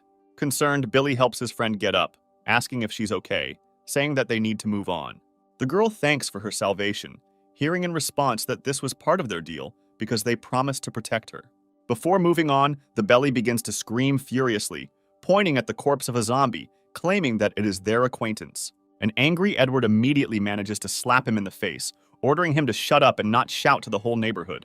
He scolds the guy, asking why he allows himself to yell, not realizing that this will attract even more infected throughout the area. Nikki also agrees with Edward, saying that she already told him not to be so reckless. All that the Beat can do in this situation is to remain silent, remembering the words spoken to him before and bare his teeth looking at our main character. Looking at his back, he assumes that without the help of Bella and Shauna, Edward is nothing. Nike also remembers the zombie he killed, adding that his name was Chuan and he was part of their rescue team. At that moment, they were all panicked and simply ran away. And even after hearing him being bitten, no one dared to help him. Edward agrees, saying that they did the right thing because anyone who is bitten by a zombie will become a zombie themselves, and there was nothing they could do. Nikki looks to the sky, hoping that someday everything will return to normal, and the world will be the same as it was before the apocalypse. The protagonist is trying to change the topic because now it is better to deal with pressing problems than to dream about the future. Their conversation is suddenly interrupted by another crowd of infected people emerging from the depths of the park. Edward decides not to hesitate there and then, rushing into battle saying that the rest of the zombies remain under their supervision. Billy doesn't understand what the rest of the phrase means when several more infected appear behind him. He turns around and begins to try to fight off the attackers, while simultaneously thinking about helping himself because there are too many of them. Meanwhile, the main character, accompanied by his girls, easily deals with the corpse eaters. Looking at him, Billy is filled with anger and misunderstanding why everything comes so easily to this gigolo. All this thinking about Edward doesn't help him concentrate enough to resist the attack. Meanwhile, our heroes manage to defeat most of the infected who attacked them. At this time, Nikki manages to help his useless friend in the battle. The girl also begins to scold him during the fight, reminding him that she has already ordered him more than once not to be distracted during the battle. She adds that Billy should not think about him because Edward's superpowers are what makes him so strong. The guy bares his teeth looking at our protagonist's back, dreaming that if he had the abilities, he would be much stronger. Having finished the battle, Edward asks Nico where they should move next, because simply standing on the street is not the best idea. He suggests going to the hospital because that's where his companion wanted to go. He also smiles sweetly and says that they are all on the same team and should help each other at the same time, thinking about the fact that there must be a huge number of mutants in the hospital. Nikki says that the hospital is located in the northern part of the town, and today they will not have time to get there, and it is better to find a place to stay for the night. The girl draws a plan of all the buildings on the ground and offers to go to the Taekwondo hall and wait there. Looking at her, Edward realizes that he was very lucky to find a good guide, because without Nika's help, he would have wandered around here like a blind kitten. Nikki suggests going left because in this way the path will be longer, but safer, and they will be able to avoid unnecessary battles. She also adds that if they go the other way, they will most likely stumble upon a monster living in the garden, through whose fault they have lost a huge number of people. Edward immediately decides to go towards this very monster, and the frightened Billy tries to dissuade him, explaining that they cannot cope with him. The main character explains that he is either waiting here or walking with us and does not say too much. Nikki immediately agrees with our protagonist because, in her opinion, it is he who commands the entire operation. Billy tries to dissuade his friend by reminding her of a mutated zombie that can easily kill her. The girl explains that Edward would not take risks just like that, and without his help, she would not have been able to get to the hospital and would have died in any case. Her friend agrees to go with them, thinking over a plan in his head that if something happens, he can save Nikki and get away from there. After some time, our handful of survivors find themselves near the very place where they were attacked by a mutant zombie in the past.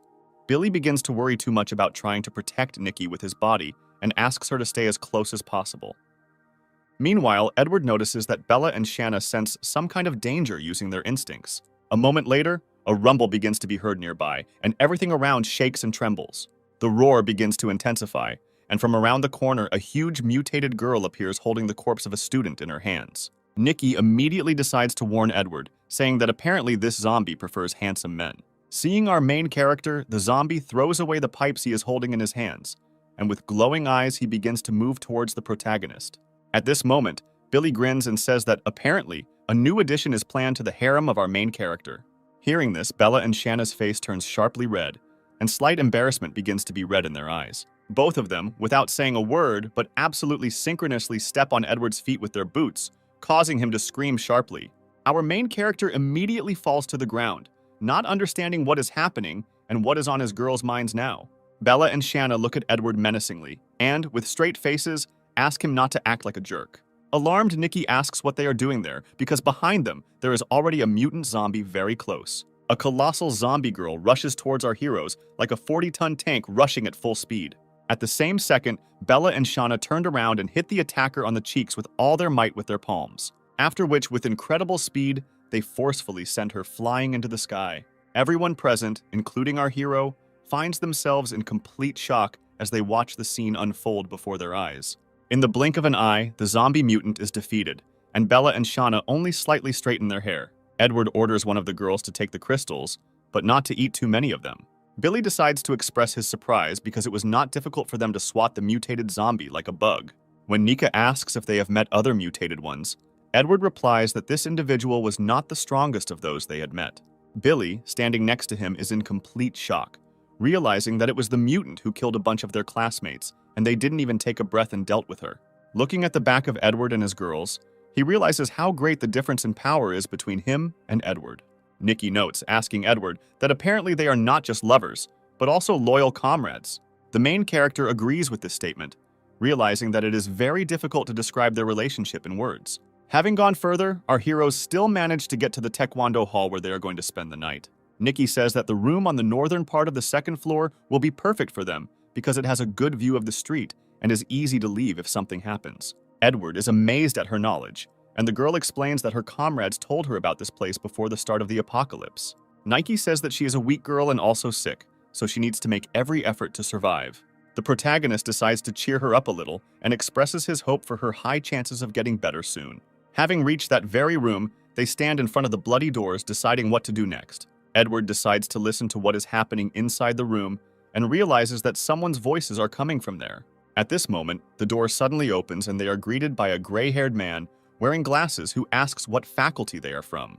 The man is noticed by Billy, who enthusiastically rejoices at their meeting, wondering why the professor is here. Also behind the professor, he sees a tall brunette whose name is Eric, and apparently they were friends at the university. The guys begin to rejoice at the meeting after a long break, and the professor finds himself upset by several more hungry mouths. Nikki invites everyone to go inside, and Edward agrees with her because at least he needs to look around. Eric asks his friend how he ended up here, and Billy replies that they fought their way out of the red light district. His friend immediately wonders how they were able to travel such a long way and how they managed to get out of the campus. Everyone present begins to enthusiastically question Billy and admire how they managed to do it. Also, all the survivors begin to discuss Bella and Shanna and why two such beautiful girls were accompanied by their friend. Eric immediately runs up to Edward, asking who he is and what faculty he is from, because apparently they have never met before. Looking at this main guy, the hero understands that they only fought off trouble, because as soon as they met, He immediately spilled all the information, and now it could happen again. In his opinion, he is only getting in the way while trying to pretend to be a hero, and apparently, it would be better to leave him here. He looks back at Nikki, deciding to discuss this with her since they are still on the same team. Edward raises his head in response to Eric's question that they are not from this university and were just passing by. The guy smiles and says that it doesn't matter where you are from, because they are all people and fate brought them together. Looking at our heroes, Eric understands that Billy is not very respected in the team, which means the leader is someone else. Looking at Shauna, he sees a girl with a determined look who, judging by his opinion, has already killed many with the help of her katana, after which he turns his gaze to Bella, realizing that the main beauty of the campus also turned out to be quite strong. Edward immediately intervenes in his thoughts with a menacing look, hinting that he should stop staring as soon as possible. Billy immediately approaches his friend and whispers in his ear that Edward and Bella are in a relationship. Eric immediately apologizes, says that he was not in the know and asks them to go and settle down and, if necessary, they can even give them a separate room. The protagonist takes Nikki and asks her to take them to another room where they can discuss further plans. Billy immediately rushes after them, asking them to wait and not leave without him. At the last moment, his friend Eric stops him and says that he wants to ask him something. He reassures Billy and asks him not to worry because his friends won't go far, and they haven't seen each other for too long. And it would be nice to remember the old days. Eric first decides to ask who Edward is, to which Billy replies that he cannot briefly describe who he is, realizing in his head that now is not the right time to reveal all his cards. Eric smiles and asks if his friend has any food with him that he can share with them. Billy replies that Edward has all the food and supplies, but since he doesn't like him, he doesn't even share it with him. He also explains that most likely they will not stay here for long, and after waiting out the night, they will move on. And after a short dialogue, Eric, with a menacing look, asks Billy to find an opportune moment and go outside because he will be waiting for him there. He calms him down by saying that they will just discuss something because they are old friends and everything will be fine. At the last moment, Eric grins, realizing that in the hands of our heroes, there is a whole backpack of food and even 3 excellent blades in addition. Returning to the room where all the survivors are, Eric immediately begins to ask how it all went and whether these strangers really came from the red light district. The girl with pink hair tries to act like a little kitten, saying that they need to ask to be taken out of here. Eric, in a fit of anger, abruptly closes the door and orders everyone present to stop whining. One of the survivors says that every time Eric goes out for supplies with someone, he always returns alone, and the food he brings is only enough for a couple of days. In his defense, he begins to scream and says that they want to blame him for the death of those people who went with him on reconnaissance, and without his help, they will end up in exactly the same way. They are all of excellent quality. He says that all they have now is a broom bat and a broken game console, and if they had weapons, they wouldn't have lost only people. Eric says that it's already evening and they are all exhausted. In addition, he has a sick girl with him, and it seems to him that they are unlikely to go anywhere today. He also asks whether, in their opinion, it is easier to take food from a living person or from a zombie. All the survivors begin to talk among themselves, discussing how they can take all the supplies from our heroes and what they will lose a little if they share with them. Looking at their conversations, Eric remembers that every time he went out for food, he took one of them with him as bait. And fortunately, none of these fools had the courage to compete with him. Looking at this handful of survivors, he understands that all people are extremely selfish, and until they themselves become victims, they will not protest and will support him. The girl with pink hair asks that if his guess is to be believed, then they are planning to escape from the town and they have been trapped here all this time. She also notes that if they were able to get so much food inside the town, then how can he explain the fact that they have 3 blades since they are forbidden to bring weapons inside? Eric tries not to split and makes an excuse by saying that they managed to smuggle them inside, especially since the ban is not so strict. Most of the survivors agree with him, arguing that everyone in the hostel has something forbidden and they don't really want to die of hunger. Eric thinks that our heroes have good weapons, and if his people get scared, it could ruin all his plans. He looks at the pink-haired girl who tried to catch him in a lie and decides that he needs more convincing arguments. He grabs her hand and drags her closer to him as an even more terrible and cunning plan has matured in his head. Eric drags her closer to him, grabbing the bunnies and causing horror and misunderstanding in everyone present what he is doing. Eric says that if the case works out, then in addition to food, they will also receive 2 beauties, and she herself decided to choose the difficult path. After this phrase, he immediately tears her clothes, exposing part of her torso. After tearing her clothes, he throws them on the floor, intending to give orders to the other survivors. Eric says that he is well aware that none of those present have fought anyone, and now they will train their determination. He points his hand at the girl and notes that this cutie decided to sacrifice herself in order to increase their mood and morale. He also shouts menacingly that those who are cowardly can just quietly watch this in the corner. Meanwhile, a frightened and defenseless girl hides in a corner and asks not to do anything bad to her. Under the rumble of thunder and moonlight breaking through the window, a handful of survivors begin to slowly rape the poor girl. Eric turns towards the professor, addressing him and asking his opinion about this situation. The professor looks towards the frightened and sobbing girl who asks for help and salvation, after which he joins other survivors and continues to mock the poor girl. Meanwhile, our heroes reached a secluded place in the form of an old abandoned gym where they can rest and gain strength. Edward hands over the crystals to Shanna and asks her to be careful so that Nikki doesn't see anything or suspect anything.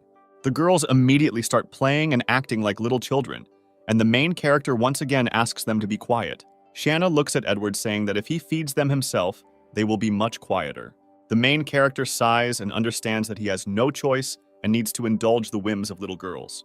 He takes a crystal in each hand and slowly and carefully places it in each of the girls' mouths. A moment later, he screams sharply as his bright red fingers begin to throb with pain. He stands against the backdrop of smiling girls, realizing that it was their cunning plan to bite his fingers.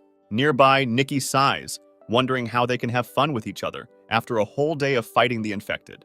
After some time, Billy returns to the room with a very dissatisfied expression on his face. Nikki immediately tries to ask her friend what they talked about with Eric, and Billy replies that they were just remembering the past. The girl tries to express her regret and experience, realizing how hard it is for Billy, and asks him not to go too far.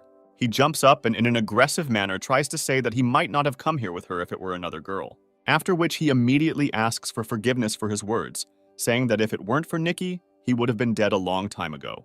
And after some time of thinking, he turns away and goes to bed, saying that he is very tired. Finally, Nikki manages to say that if they had not met Edward and his girls, they could have lived for a maximum of a week. The girl also lies down to rest with her back to Bill, once again asking him not to go too far. Lying on his side, he was killed once again, angry at life's injustice, trying to understand why he didn't have superpowers. Meanwhile, in the room where all the survivors were, under the rumble of thunder, the tear-stained and mutilated body of a little girl lies on the floor. Standing nearby, the guys who on Eric's orders committed such a terrible act are holding their heads, realizing that she is dead.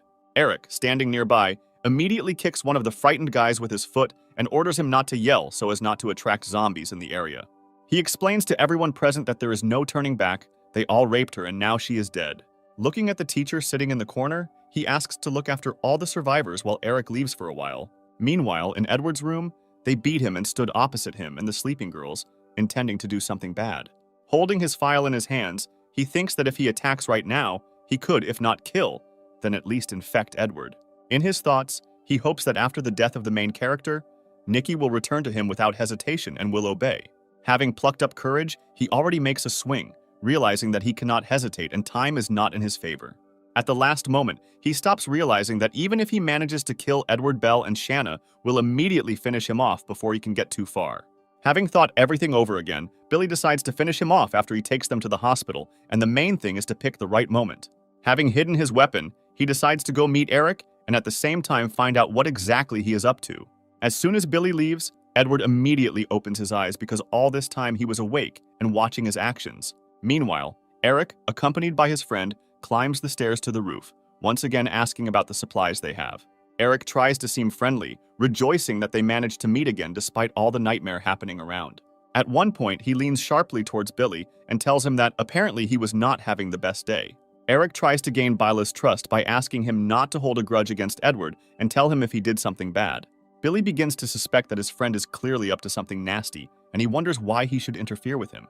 Eric scratches his fists, promising to cause trouble for anyone who dares to harm his friends. He also decides not to slow down and try to find out more information regarding Edward, and whether they really came from the red light district. Billy replies that they really came from there and also says that his girlfriend is sick and they went back to the campus to get to the hospital. Eric understands that our heroes are not so simple if they were able to make their way starting from the red light district. He continues to press the people, trying to find out how strong everyone who brought him here is, arguing that they are recent friends and he is not up to anything bad. I'm trying to find the words. Billy once again remembers the words of Nikki, who asked him not to go too far. Eric tries to pressure his friend by saying that he shouldn't be afraid and stop being a coward. Billy begins to shout at his friend, explaining that he is not afraid, but simply understands that he cannot cope with him. His friend replies that he doesn't believe in this because he has a lot of medals in Chinese boxing, and he is a professional in many sports, and how can anyone be stronger than him? Billy cannot withstand such pressure and provocations from his friend, and at the last moment, he manages to catch himself and almost gives him unnecessary information. He manages to realize that Eric is provoking him and decides to ask directly what exactly he wants from him. He replies that he is only interested in profit because Edward has a lot of different food and cool weapons that you can take for yourself. What he hears shocks Billy because, in his opinion, stooping to robbery in such a difficult situation for every person is unacceptable. Eric continues to put pressure on his friend, claiming that he has suffered enough and invites him to work together and quietly finish off Edward. Billy tries his best to dissuade his friend, explaining that this is a very bad idea. And Eric presses on the fact that he simply fell in love with that sick girl. He tries to bribe his friend by saying that if he follows his plan, they can capture her alive and he can do whatever he wants with her. Billy immediately begins to shout at his friend, telling him not to dare to hurt his friend under any circumstances. Eric explains that if they work together to get rid of Edward and take his food and supplies, they will be able to get out of campus alive. Billy decides not to end the dialogue and asks what Eric wants him to do, and he asks him to tell him everything he knows. Bill's patience is at its limit, and he still reveals to his friend that the main character has super abilities. He tries to describe that she is very strange, and he does not fully understand how she works, putting forward his assumption that most likely he is weak in close combat, unlike his girls. He also asks not to touch Nikki, saying that she is sick and poses absolutely no threat to them. Eric says that his friend is very caring and then puts his arm around his shoulder, saying that he wants to ask him one more thing. Taking advantage of Billy's gullibility, Eric pierces him through with a piece of iron pipe, saying that he is too cowardly and can ruin all his plans and cannot be left alive. Billy turns out to be dead and, without even having time to say anything in the end, simply falls onto the cold concrete floor. After searching his body, Eric takes away the same bloody file, saying that he just needed a convenient weapon. Having committed such a vile act, he tries to think about his further actions and develop a plan to get rid of Edward and his girls. He is also wondering how exactly he should use the cannon fodder in the form of the survivors under his command. And at this time, a strange noise is heard behind him. Eric immediately gets scared with fear, turning around and looking deep into the dark corridor trying to figure out who is here. He notices Edward standing in front of him, who says that their chatter has tired him out. Eric decides not to show his fear, trying to conduct a dialogue and find out how long ago he saw and heard everything. The protagonist explains that Billy was acting suspiciously, so he followed him from the very beginning. Eric admits that he greatly underestimated our main character, but if he finishes him off now, it will be much easier. He decides to make a sharp attack towards Edward, saying that it was very stupid of him to follow him alone. Edward, without any problems, manages to use his power for a short moment, shaking the sanity of Eric, who attacks him. After which, using the second advantage, he hits his opponent with his elbow in the stomach with all his strength, causing him incredible pain. Eric is trying to get up and recover from such an unexpected blow, promising to finish Edward here and now. He tries to strike with a bloody file in his hand, but the main character easily dodges such attacks. I continue to evade Edward, understands that although he was able to influence his mind, it took too much strength. After a whole day of fighting, the zombie and his spiritual power are almost exhausted and cannot be wasted. Eric tries to mentally suppress his opponent by grinning at him and saying that some pathetic super ability will not allow him to deal with him one-on-one. He also claims that after his victory, he will definitely take care and have a lot of fun with his girlfriend because, in his opinion, she is incredibly beautiful and appetizing. Looking at the completely motionless body of the main character, he asks why he doesn't answer anything, as if he had swallowed his tongue. Edward's eyes glow bright red, and his entire appearance speaks of overwhelming rage, and he promises that he will not let Eric die quickly. The main character in an instant lunges and ends up behind Eric, causing him an incorruptible shock. He immediately drops the file-shaped weapon to the ground, not understanding what happened, and sees a huge amount of blood flowing out of his right hand. Eric immediately begins to scream in pain. I don't understand how Edward managed to inflict such a colossal wound in 1 second. Through pain and screams, he says that Billy told him how bad he is in close combat, so why is Edward so strong? The main character explains that they were both not very smart because they made conclusions even without knowing exactly what ability he has. Edward picks up that same bloody file and throws it straight into Eric's stomach, telling him not to worry because the vital organs are not affected, and therefore, he will still suffer. He also adds that there is a lot of zombie blood on this thing, and he should think about what will happen if he pierces someone with it. Primitive horror immediately begins to appear on Eric's face, and he begins to think that he does not want to become a zombie. Edward leans towards him and, looking into his eyes, says that anyone infected will become one of them, and nothing will save him. Eric begins to push with all his might, asking and begging on his knees to kill him, because he doesn't want to become a zombie, while tears flow from his eyes and his tongue gets tangled in his own snot. Edward immediately silences him by punching him square in the skull with all his might and sending him flying. Eric grabs his bloodied and beaten face, not noticing that his hand has already changed the color of his skin. Our main character notices this and, with a grin on his face, asks that apparently the pain no longer bothers him. Eric looks at his wounded arm and notices that the wounds no longer bleed as much, and the skin has slowly begun to change color. In desperation, using the last remaining strength, he pulls the file out of his body, trying to deliver the final blow to our main character in the back. At the last moment before the blow, he stops, not understanding what is happening and why his body has ceased to obey his thoughts. The main character turns around and, with a grin on his face, says that this is his ability to control the infected. Using his spiritual power, he takes control of Eric, who has not fully turned into a zombie.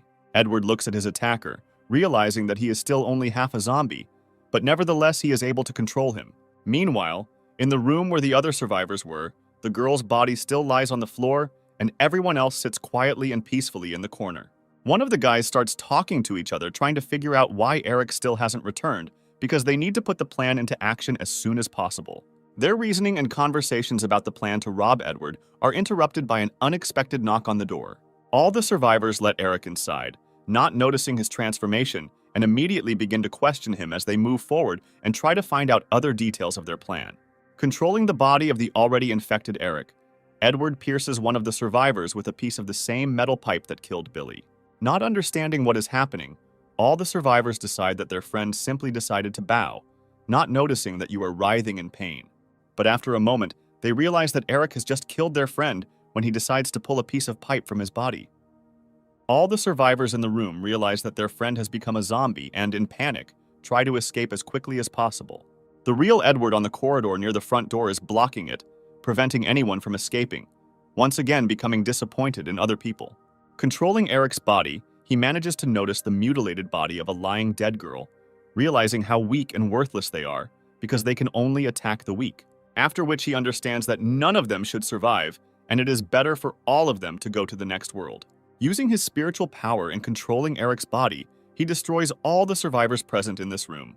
The resigned teacher sitting in the corner doesn't even try to resist and asks to just kill him because he deserves it. After there are no survivors left in the room, Edward uses his dagger to kill the zombie Eric. Our main character is standing in a room full of corpses, and only the sound of thunder outside the window breaks the languid silence. At this time, in a safe place, Nikki asks Bella to let her through and give her the opportunity to talk with Billy, since she thinks she can convince him. The girl claims that her friend is a good guy and she can work things out, but for this they should let her through.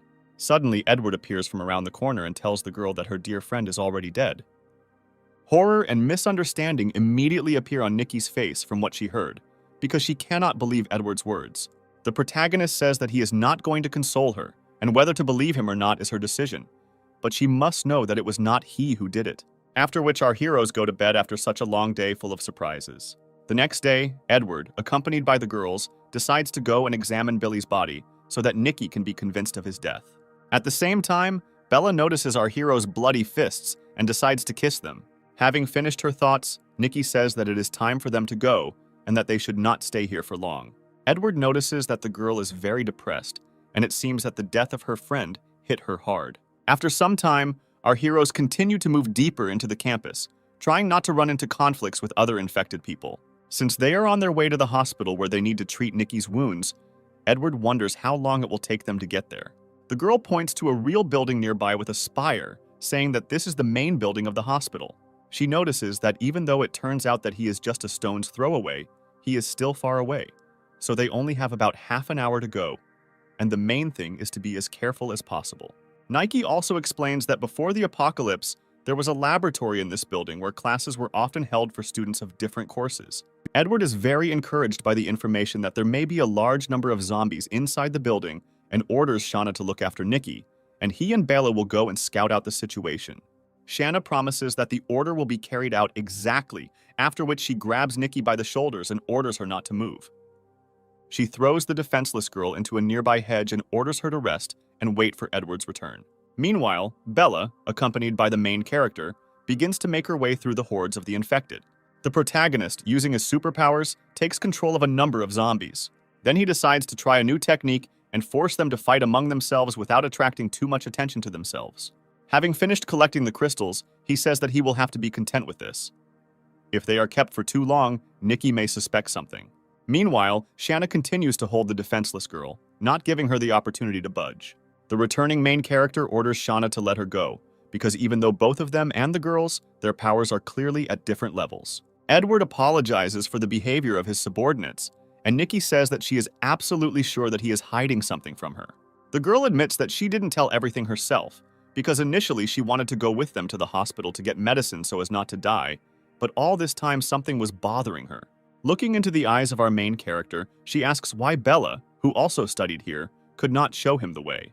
Looking at his girlfriend, the protagonist realizes that he was too busy collecting crystals and forgot that Bella also studied here. I'm trying to come up with a cunning plan so as not to give myself away. He doesn't find anything better than to say that he lost his memory. When Nika asks how this could happen, he replies that he told her everything she needed and she shouldn't stick her nose where it shouldn't.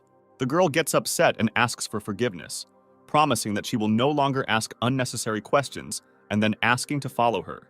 Before she can take a few steps, she falls to one knee, clutching her hand, causing surprise to everyone present. Shanna immediately manages to notice that she smells a faint smell of blood and suggests that Nikki is wounded. She continues to sniff the girl, thinking that she might be infected, and she, in turn, tries to find an excuse. Nikki takes off some of her clothes, showing her bandaged and wounded hand, saying that this is the reason why she needs to get to the hospital at any cost. She also says that a seriously wounded girl will only be a burden for them if Edward decides to leave her. She will not resist. The main character orders her to stop talking nonsense because he made a promise and intends to fulfill all its conditions. Edward says that he gave his word that he would take Nikki to the hospital, which means he will do it no matter what. Bella and Shanna help Nikki get dressed and follow Edward, who continues to move towards the hospital. At that same second, having spent a large amount of strength, Nikki falls unconscious, and Shanna, who is standing next to her, manages to catch her. Having come to his senses, the hero suspects that she most likely deteriorated early and needs to be taken to the hospital as soon as possible. Ordering his girls to clear the way for him, he grabs Nikki in his arms and tries to carry her to a safe place as quickly as possible. After a short period of time, he still manages to reach the upper floors of the hospital building and lay the exhausted girl on one of the hospital beds. The main character realizes that it will be unpleasant if zombies get in here while he is providing first aid, so he instructs the girls to guard the door. Edward takes off Nikki's clothes, trying to calm her down and saying that he will take care of everything, and the girl asks if he knows how to stitch. He picks up a scalpel and says that although he has never sewn people up, he knows how to darn socks quite well. These words clearly do not have the expected effect, and Nikki begins to doubt whether she wants to trust such a professional as Edward. The main character uses a scalpel in his hands and carefully removes the bloody bandages from the poor girl's wound. He ponders the task he has set for himself to treat the area around the wound with medicine and stitch it up, assuming that with his current spiritual strength, he will definitely succeed. Nikki tries to stop him by saying that darning socks and stitching living people are two different things, and the main character replies that there is no one else to do this but him. The girl lies on her back, saying that she is very scared and asks to be as gentle as possible with her. Nikki tries to hold back her screams and moans, and the main character asks her not to hold back because no one will hear her here. The girl continues to shake and squirm in pain, asking to finish as quickly as possible because she can't stand it anymore. After some time, the same bloody bandages and a number of medical devices appear on a tray next to the bed. The girl wipes the sweat from her forehead, saying that it was damn painful, while stroking the freshly applied bandages on the stitched wound. She covers her pink face with a piece of blanket, telling Edward that he is very bad at this. Meanwhile, the main character sharply opens the front door, asking Bella and Shanna, who are eavesdropping, what they are doing. He pats himself on the shoulder, asking who they take him for and that he would never dare to harm a defenseless girl. After which Edward says that much more serious things need to be discussed because they have run out of medicine and they need to search the hospital and look for new ones. Leaving Bella as the main guard, the hero heads to the third floor in order to look for the medicine they need along the way. Searching the upper floors of the hospital, he is surprised by the number of different supplies that he could find here And, together with a guide like Nikki, they will be able to collect even more. The main character also remembers that last time he spent a lot of energy taking control of Eric, and he should remember that controlling a zombie that has not fully converted is a bad idea. This process takes a lot more energy than controlling a regular zombie, and it's much easier to lose control, so it's not worth it. While searching another of the hospital rooms, he discovers something strange. In addition to other supplies, all the medicines have disappeared somewhere. While I was searching, suddenly a strange rustling sound was heard in one of the closets nearby. At that same second, two infected students who apparently studied inside the hospital jump out of the closet at him. The main character manages to react and sends one of the attackers flying with a powerful kick. Already intending to kill the second using his dagger, at the last moment he manages to stop Edward and asks not to kill them. In fact, both infected people turn out to be ordinary people, and one of the guys, with tears in his eyes, asks to be left alive because they can come to an agreement with him. The main character threatens with his dagger, ordering him not to talk nonsense and answer what they are both doing here. Through hysteria and tears, the guy tries to explain that they found this place 2 days ago and hid here. His friend, who managed to recover after the blow, interrupts him, repeating the same thing and adding that they had nowhere else to hide. Edward presses on, ordering them to get to the point quickly or their days will be numbered. The guy with black hair claims that this is all they know, and they did not suspect that someone else might show up here. And when they heard extraneous noise, they decided to hide in the closet. He also adds that they realized that zombies cannot just open doors and look for something, and therefore decided to attack him and capture him. Also, the guy with black hair adds that they wanted to ask him a few questions after they captured him, and they had no intention of killing him. The main character puts the dagger aside, releasing the second attacker, and you notice that it seems to him that this is not the first time they have done something like this. The guy with black hair smiles, saying that it was the first time and next time they will do better, causing bewilderment to his friend with such a stupid wording. Edward pats one of them on the shoulder, telling him to get lost, causing him to be surprised that he will just let him go and not interrogate him. The main character decides to ask what exactly he could interrogate them about, and one of the strangers suggests that he could be looking for medicine, and apparently could not find one in the entire hospital building. His friend immediately covers his mouth with his palm, telling him to think before he says something, looking into the eyes of a stranger. These guys immediately begin to whisper among themselves, suggesting that even though he looks like a scoundrel that all the girls are hanging on to, most likely he is kind because he let them go and did not mock them. The guy with black hair smiles, turning towards Edward and saying that his friend just hit his head a little and is talking nonsense. He also adds that they were also looking for medicine, but they couldn't find anything, and apparently someone had already been here before them and cleaned everything out. Meanwhile, Edward contacts Shanna using his powers and asks her if she found any medicine on the first floor of the hospital, and the girl replies that they are not here. At the same time, two strangers wave goodbye to the main character, saying that they already need to go, and that's the end of their acquaintance. The main character stops them, smiling and saying that no one allowed them to go, putting forward a theory that it is precisely that they did not pocket all the medicine in the hospital. They turn around to face Edward, making excuses that they don't have any medicine. What did he even get from? That they were the ones who stole everything. The protagonist tries to calm them down, saying that he is not going to rob them and just wants to talk and find a compromise. He takes out a packet of instant noodles from his jacket pocket and offers to exchange medicine for strangers. Two friends look at the semi-finished product, drooling and wondering what they can offer him in return. The guy with black hair finds a piece of intelligence inside himself and decides to find out how much more food the main character has at his disposal. Edward knows how to negotiate and first decides to understand how many drugs are being discussed, receiving in response that strangers have several painkillers for colds and stomach pills. While the main character is lost in thought, strangers begin to argue about whether they should exchange the medicines they found for food. The guy with black hair offers to give Edward a can of painkillers and gauze since they need everything else themselves, and the main character suggests that they are most likely looking for medicine for their classmates. His friend with yellow hair immediately gives himself away by screaming and saying that real classmates don't do that, and they're not doing it for their sake.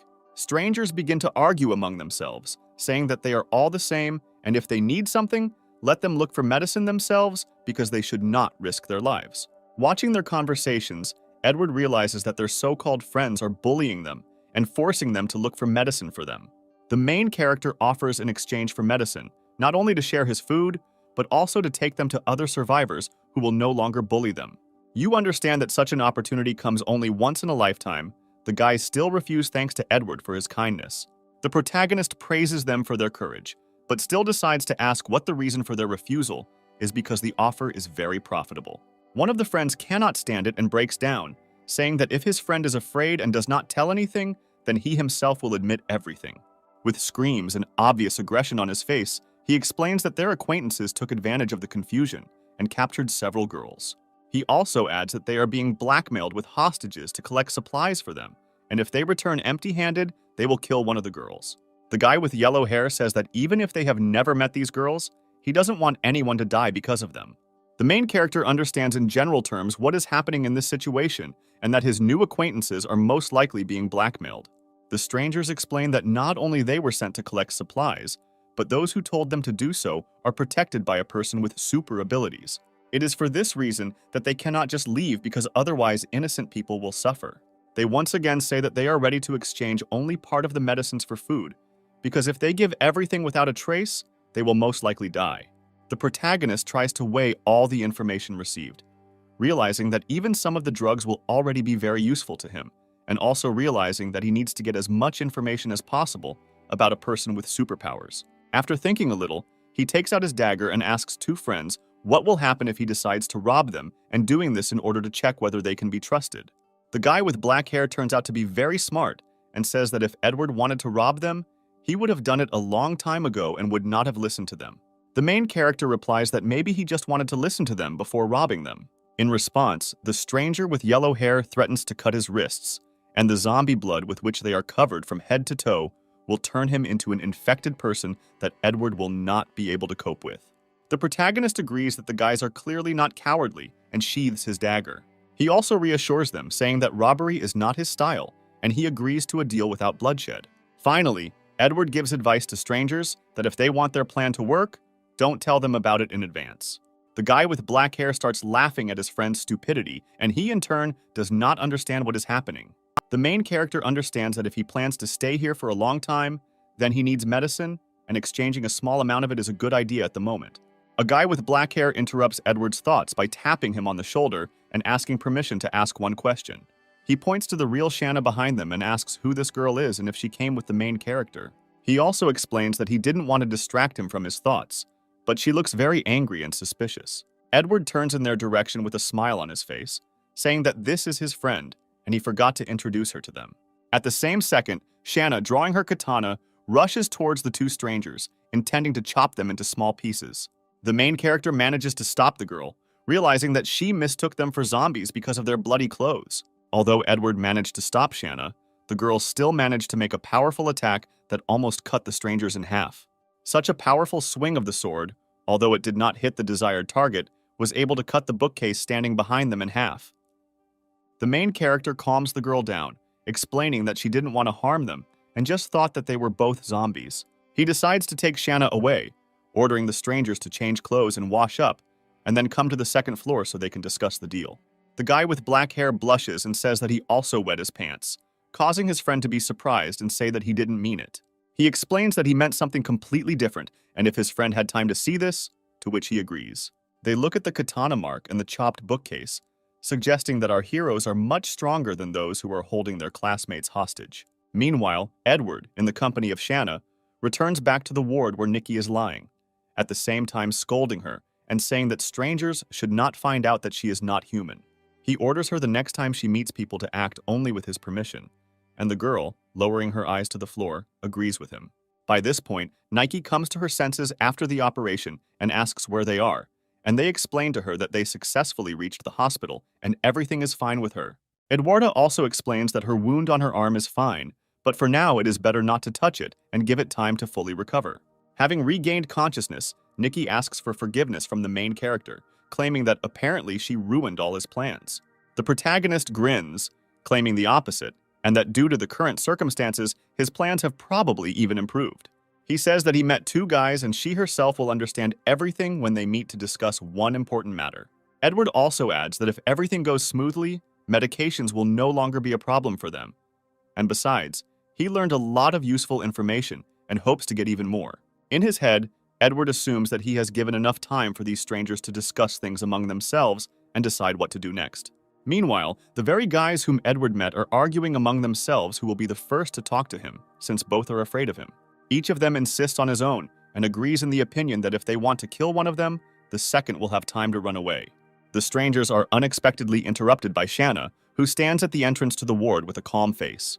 The guys immediately get scared and out of fear begin to hug each other and cry, saying that this is the same girl. They immediately begin to ask her what exactly she needs, and if she attacks them, they will scream. Shanna points her finger at the door and asks them to come inside and stop screaming and attracting unnecessary zombies here. The guys continue to cry and hug each other, saying that who in their right mind would poke their noses in there when she looks at them like that. Their conversation is interrupted by Edward's voice coming from the depths of the chamber, who asks them to come inside and promises that Shanna will not touch them. Strangers come inside saying that they have come and see Edward sitting in front of them, surrounded by two beautiful girls.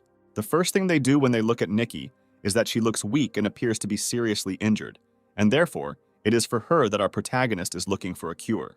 Turning their gaze to Bella, both friends stumble upon her terrifying gaze and realize that if they make even one wrong action, they will immediately find themselves dead.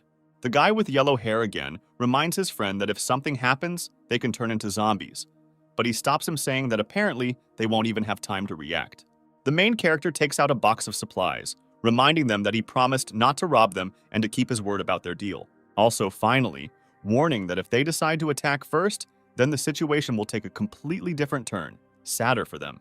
Strangers immediately begin to wave their hands and say that they never even thought of doing something like that.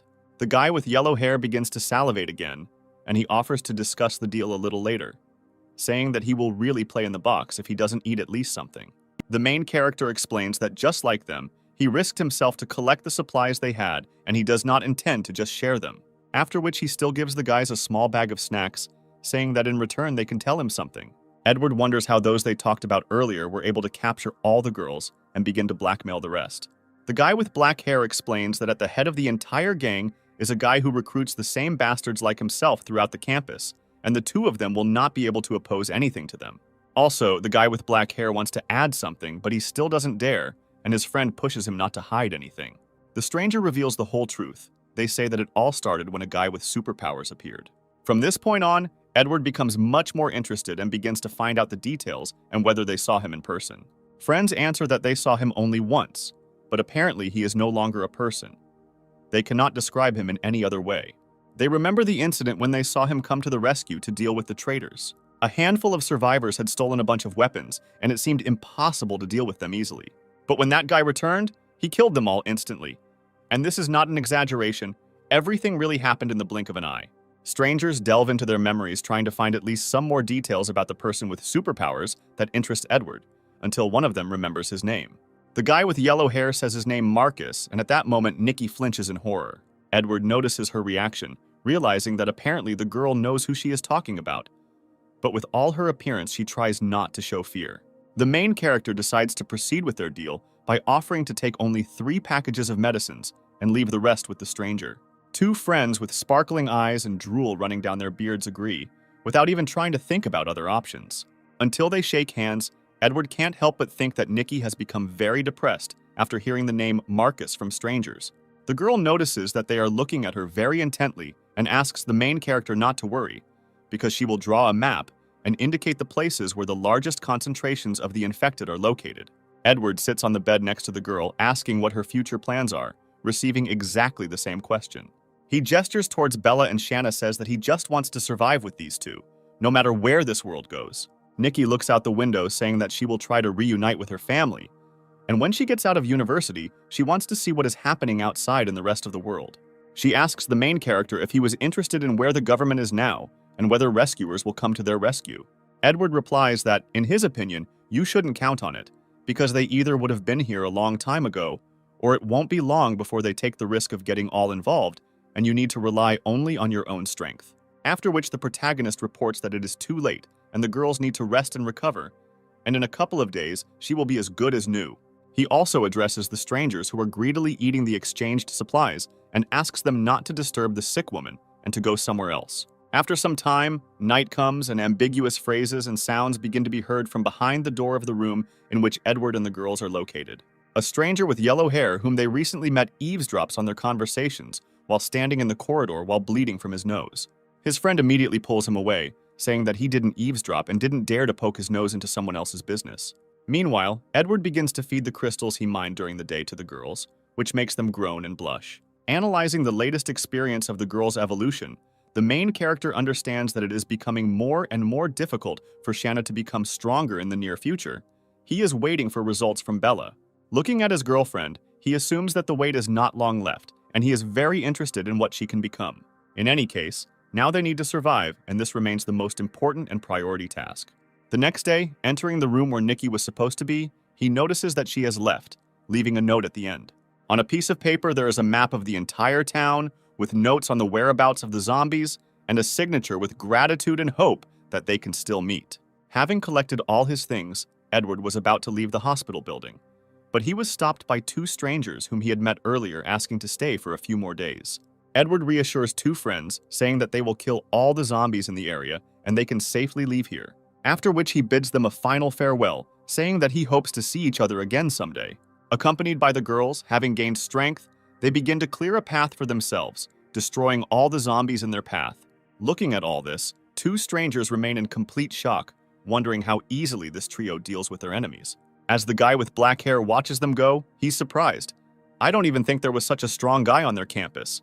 At the same second, a female voice calls out to them, agreeing with their impression and saying that she also has a pair of aces up her sleeve.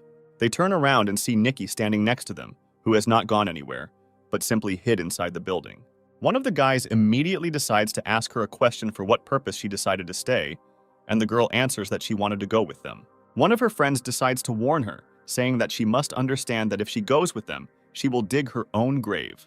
At the same moment, Nikki uses their superpowers and in a split second manages to cut off a piece of hair from one of the guys. This plunges strangers into complete shock that someone besides Marcus has superpowers.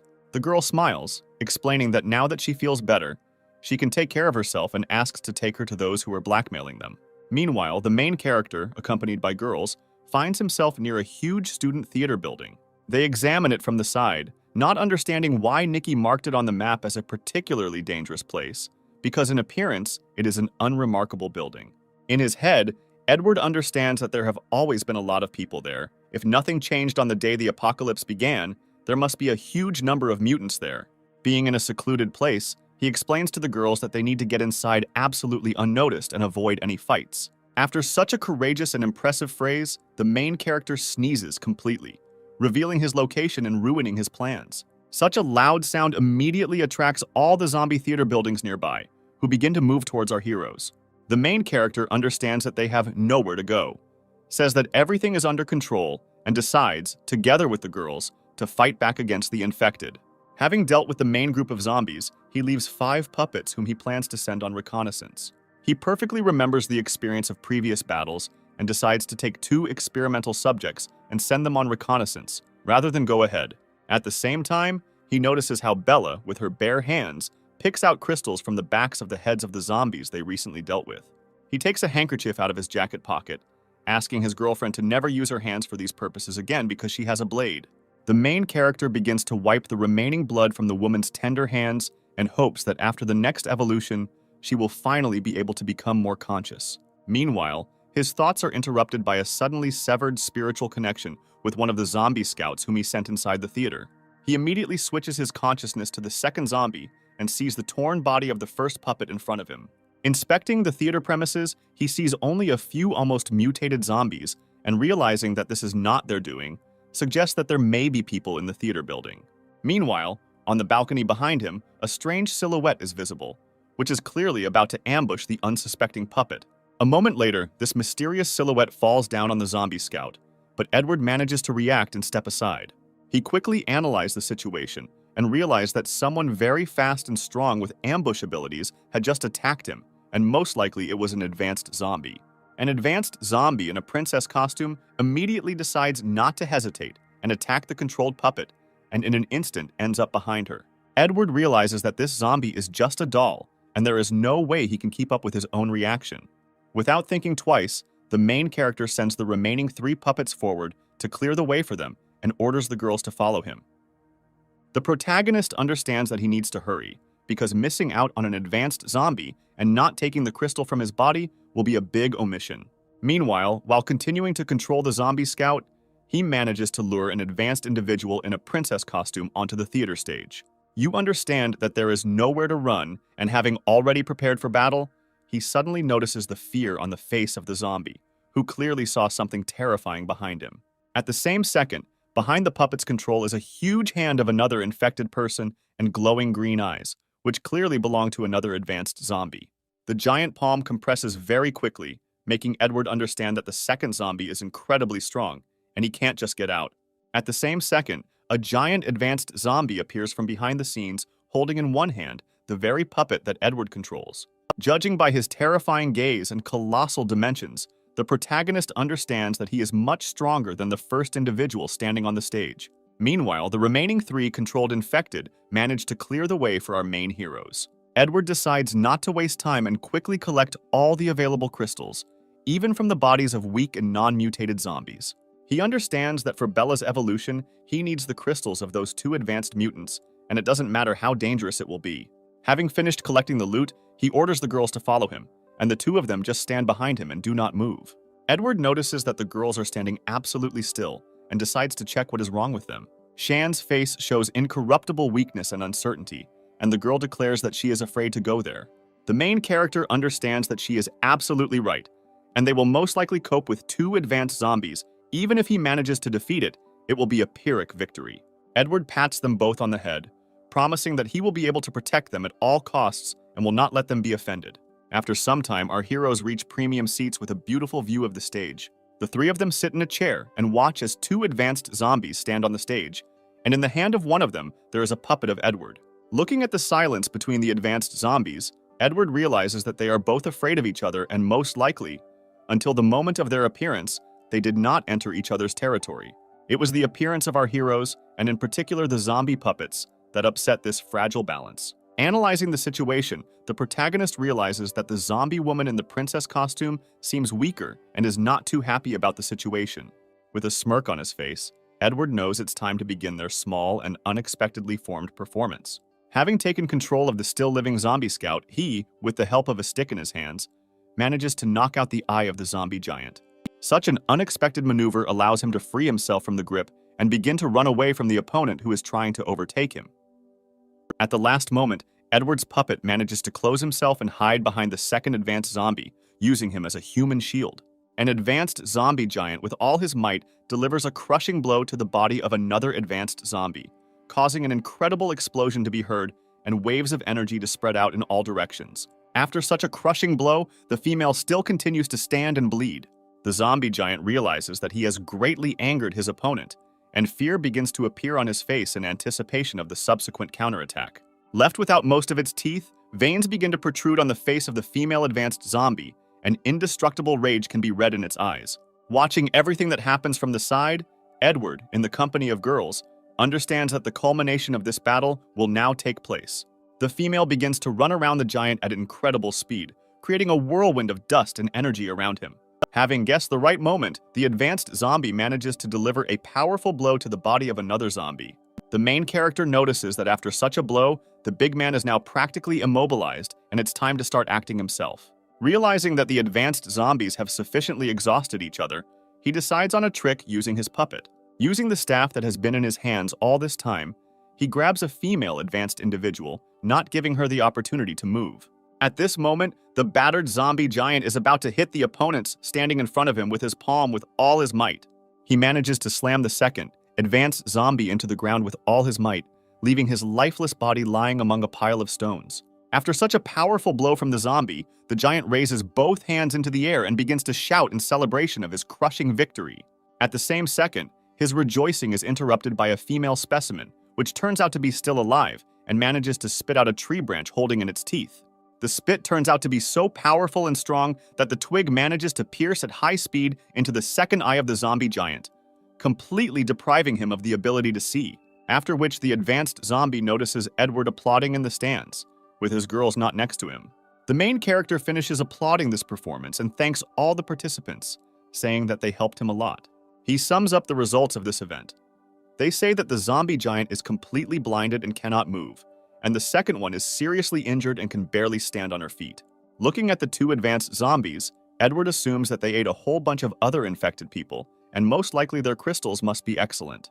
At the same second, Shanna appears behind the female, about to deliver her crushing blow with a katana. An advanced zombie manages to react and block the blow with his palms, spending too much energy on this. This turn of events is surprising, and our main character did not expect that, being so wounded, she would have the strength to resist Shanna. At the same moment, Bella comes to the girl's aid and in one motion cuts off the head of the infected zombie. Edward, watching from the stands, orders them not to know and to finish off the zombie giant as quickly as possible. The girls begin to deliver a huge number of lightning strikes to the body of the already wounded zombie, causing him extreme pain. Screaming in pain and being a completely blind zombie, the giant begins to destroy and beat everything around with his fists without understanding what is happening. The main character understands that even being blind and with wounded legs, he is still terribly strong, and it will be quite difficult for the girls to come closer. In addition, it is so large that Bella and Shanna's blades can barely scratch it without causing serious damage. Having thought about everything that is happening, the main character orders a decisive blow to the neck of the giant zombie as soon as possible. Shanna asks Bella for help, using her as a springboard to get to the desired position in an instant. Soaring into the air and diving down like a hawk with the help of her katana, the girl in one motion cuts the neck of a huge advanced zombie. The main character does not hide his joy from the fact that they managed to defeat 2 advanced zombies and asks to take their crystals as soon as possible. Edward holds 2 bright blue iridescent crystals in his hands and hopes that they will definitely be able to evolve with them. Our heroes leave 2 lifeless bodies lying on the stage, saying that the show is over, they need to find a safe place and rest. A moment after our heroes leave, the ceiling of the concert hall collapses due to damage to the foundation and falls onto the stage. By the evening of the same day, they manage to find shelter on the upper floors of the theater building in one of the rooms. The main character manages to barricade the door with the help of improvised furniture, and he hopes that this will be enough to survive one night. After which he looks at Bella sitting next to him and decides that it's time to begin her evolution. A concerned Shanna, sitting nearby, asks what the main character is doing so strangely. Edward ties Bella up and says it's a precaution in case he loses control of her, after which he decides to feed the girl the first crystal, after which she begins to blush and moan. A moment later, Edward's body also begins to experience pain, and he feels waves of energy emanating from his girlfriend. His face is near Bella's legs, and he is trying with all his might not to lose control over her. Although Edward took precautions, this was not enough to contain Bella's full power, and she manages to escape. The protagonist understands that everything is even worse than last time, and if she is not calmed down, they will all die here. Turning his attention to Shanna, he realizes that Bella's rage and aggression also affects her. Having decided that he is not going to give up just like that, Edward jumps up and merges with Bella in a passionate kiss. From such a surprise, the girl stops crumbling everything around and simply hugs her owner. Shanna watches everything that happens from the side, clutching her face with both hands and deciding that this situation is very erotic. After a long kiss, Bella calms down and loses consciousness right on the protagonist's shoulder. After his girlfriend's evolution, Edward decides that his strength must have increased as well and decides to test it. He picks up a tablet lying nearby and with incredible ease simply squeezes it with his hand, realizing that he has become much stronger. Paying attention to the chair standing nearby, he wonders how much his spiritual power has evolved. His surprise knows no bounds, since from now on he can influence physical objects, and not just the minds of zombies and people. Lowering the chair to the ground, he realizes that this takes too much energy, and it's better to focus on Shanna's evolution. Having swallowed the crystal, the girl lowers her head down and is absolutely motionless, and does not emit the slightest sign of life. Edward begins to panic because after a moment he realizes that he does not feel control over the girl, and most likely her mind has gone crazy. He grabs the girl by the shoulders, deciding to check what's wrong with her. He discovers that she just ate enough and fell asleep. The main character calmly exhales, understands that everything is in order, and most likely she needs more time to evolve than Bella, and decides to go to bed. The next morning, Edward will have Bella looking at him and calling him brother. Our protagonist jumps up, not believing his ears and surprised by the fact that his girlfriend can finally talk. When he asked her to repeat what she had just said, she threw herself into her arms and once again called him her brother.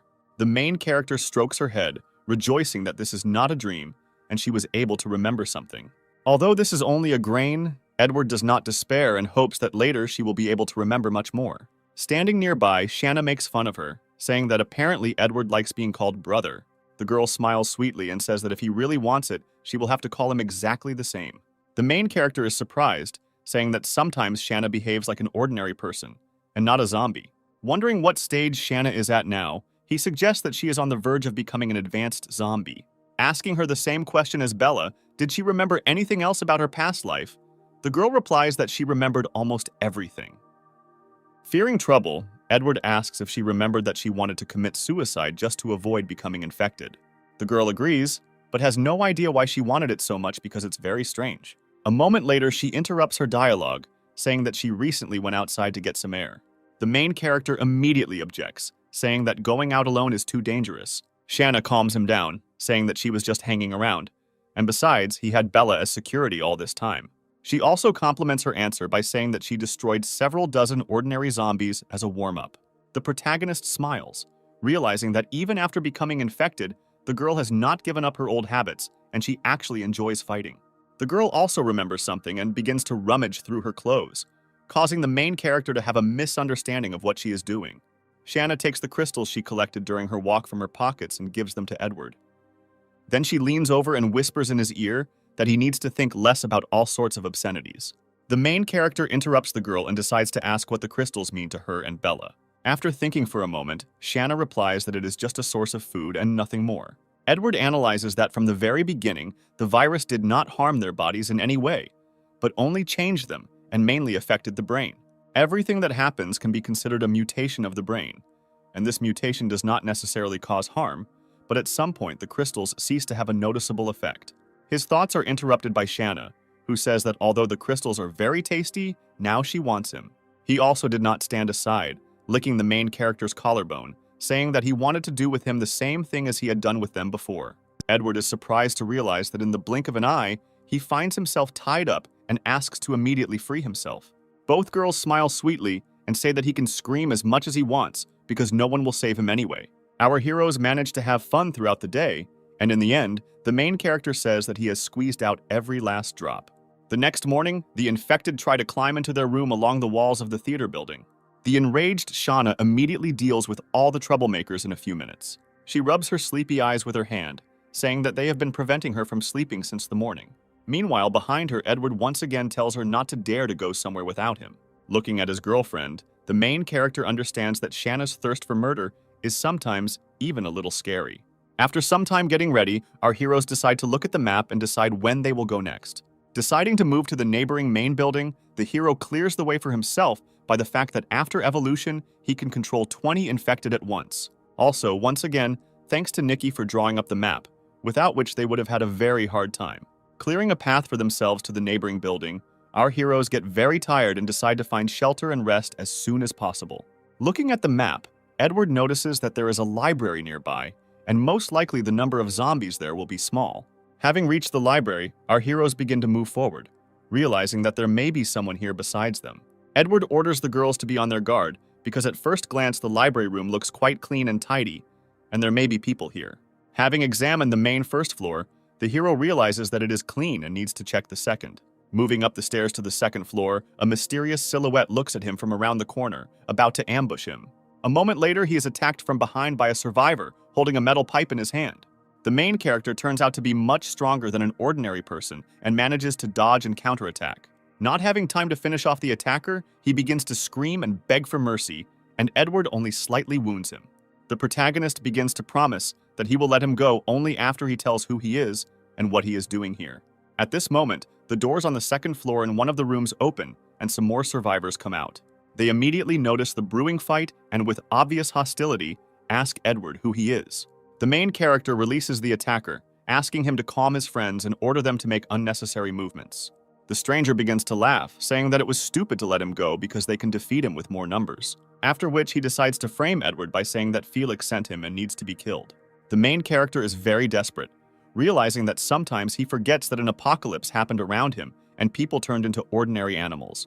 With a powerful blow of his hand, he sends the same attacker into a nearby bookcase, causing it to shatter into small pieces.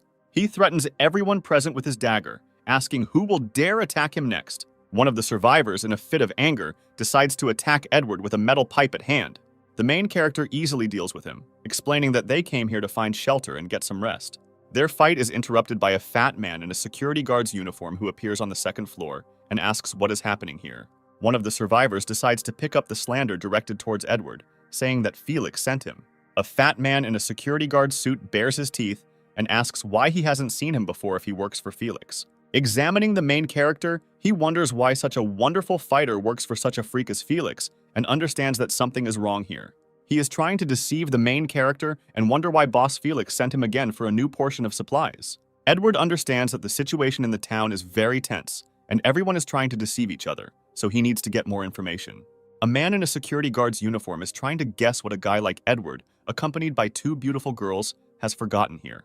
The man says that Marcus should have talked to their boss Felix, and he shouldn't attack them. The main character catches his ear on the name of one of the mentioned men and people and tries to remember where he heard it. The name Marcus pops up in his head, and he realizes that this is the same person with superpowers that one of the guys with the medicine mentioned. Looking at the fat man, he realizes that all these guys are too weak if they are constantly robbed of supplies. Edward decides that there is no point in pretending anymore and explains that he doesn't know who Marcus is and they were just looking for a place to stay. Having realized that the main character is in no way connected with Marcus and Felix, the survivors are no longer constrained by fear. A man in a security guard's uniform begins to immediately demand that Edward give him all the supplies and girls. Otherwise, he will be in trouble. The protagonist smiles maliciously, asking what will happen if he refuses. After these words, the man is overcome with rage, and he orders to kill the main character and take everything from him. Also, a man in a guard uniform tells Edward to blame himself for his failure because they just need supplies and women. After which he begins to laugh, pointing his finger in the direction of the main character and saying that he was very scared. At this time, Shanna tries to calm Bella down, asking her not to worry because Edward can handle it alone. The main character decides to clarify whether an attack on him alone by such a crowd is a fair and honest act. A fat man in a security suit explains that there was nothing stopping Edward from inviting his guys with him. Under the rumble of thunder, Edward grins, says that no one pulled his tongue, and asks to say hello to his guys.